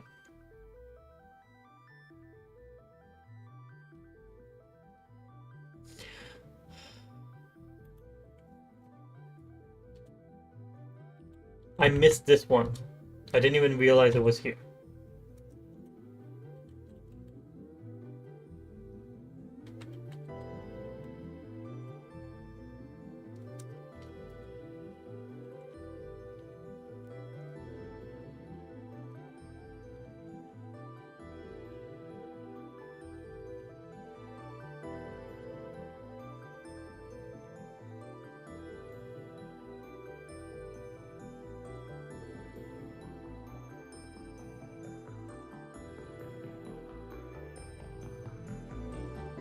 There we go.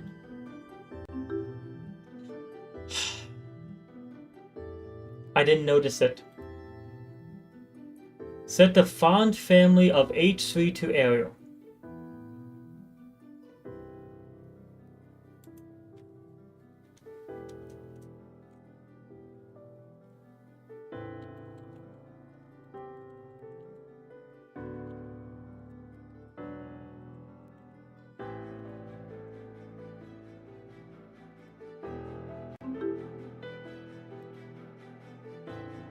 The H1 element add the style attribute to set fonts family to Papyrus.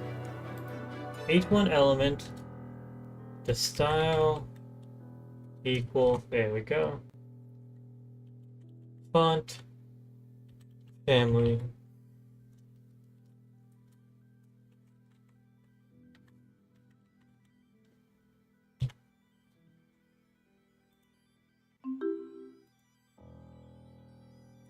For the H2 element, add the style attribute and set the color to pink. H2 is here.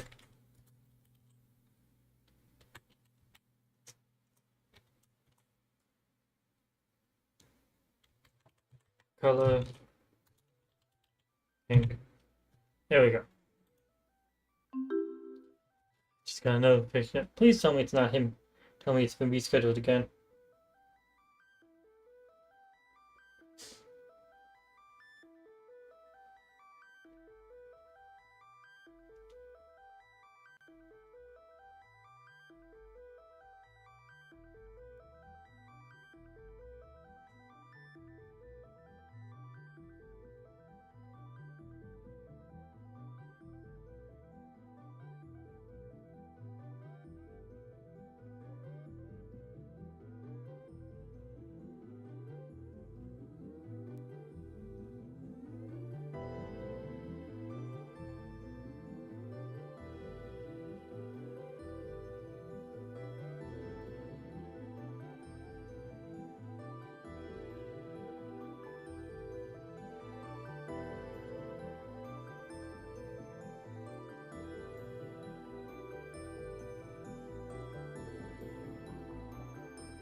In the opening h1 tag, add a style attribute that has the value color plum between quotes. In the opening h1 tag, add a style equal, there we go. A style attribute that sets color plum.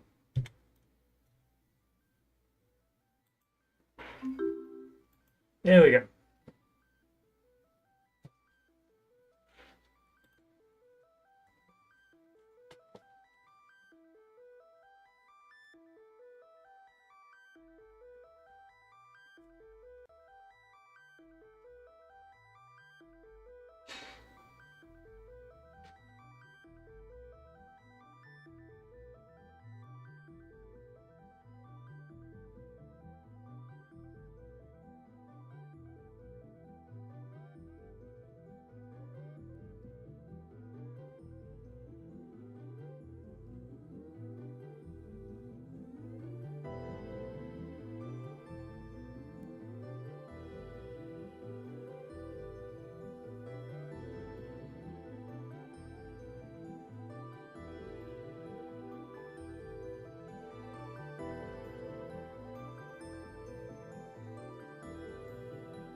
Okay, one more. Let's see if we can do better here.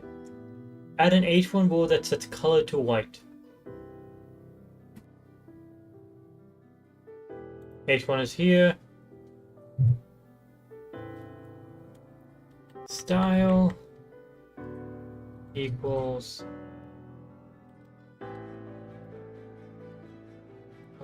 color.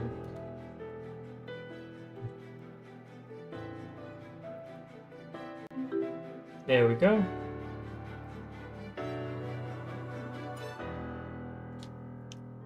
Create a body rule that sets font style to italic.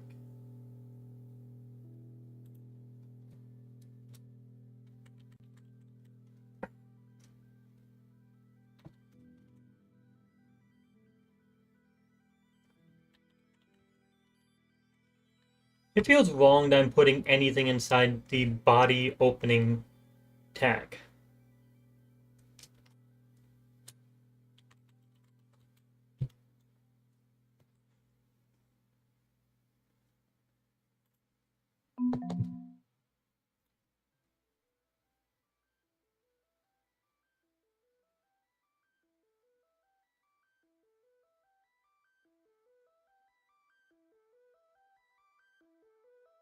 I spelled everything correctly.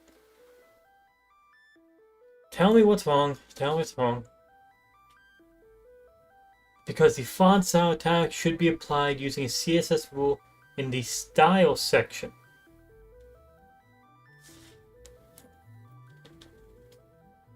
Tell me that before you test me on that.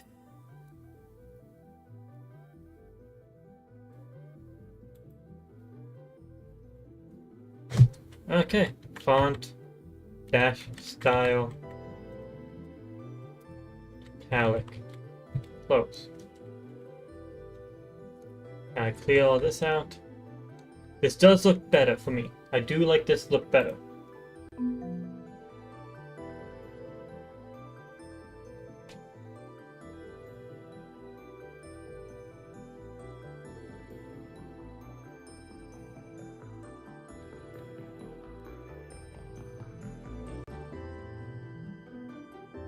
Is this it?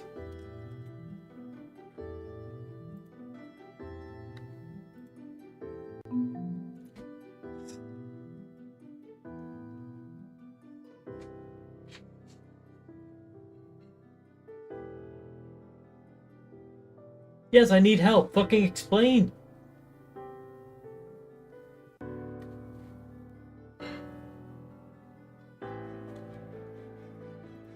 Please explain.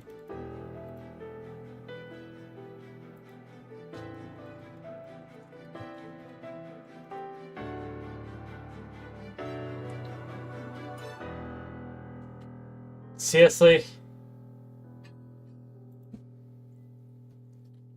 Body.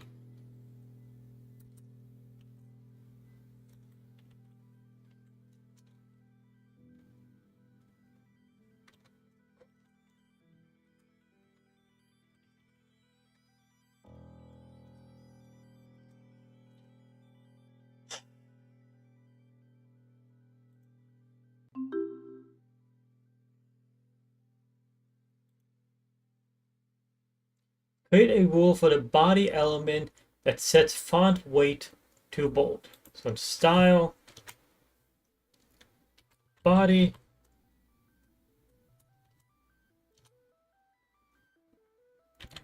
font dash weight bold. This is now the third way I'm learning to apply bold.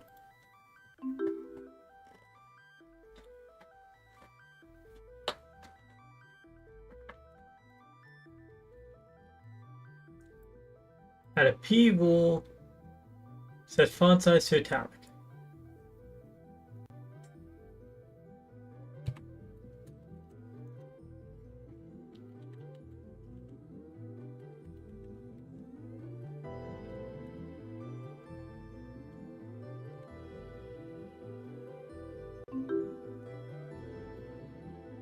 Add a P rule that sets the background color property to orange and the color property to white. And the font size property, god damn, that's wrong. So in style, P space, open, close. And I want background color will be orange. Color will be white, and font size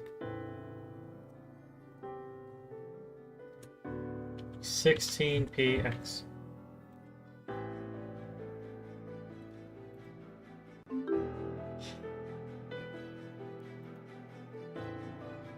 Add the style and close style tags inside the head element. Or can we just make a style that's CSS again?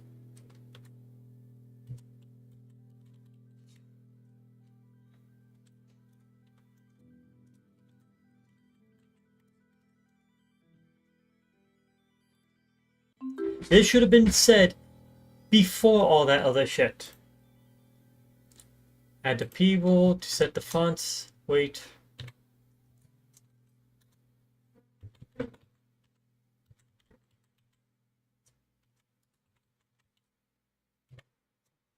To bold.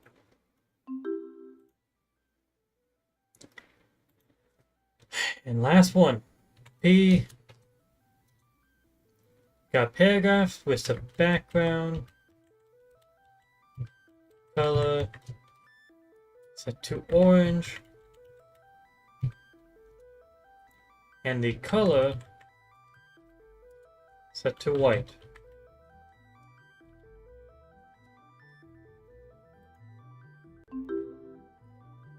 Okay.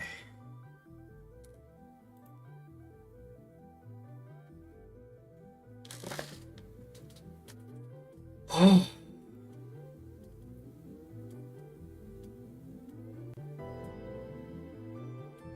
I think that's enough for today for me because I need to wrap my head around all this new shit.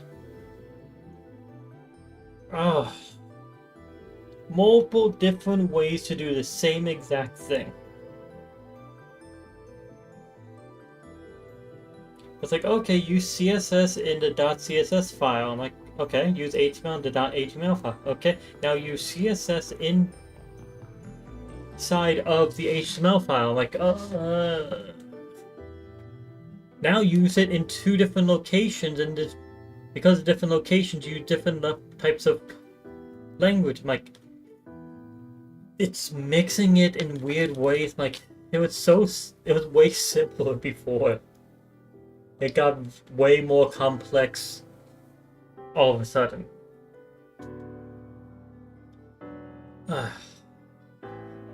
Okay. That's enough for me today, so that's about it. See ya. Hope someone enjoyed this. I made some progress. It hurt my head.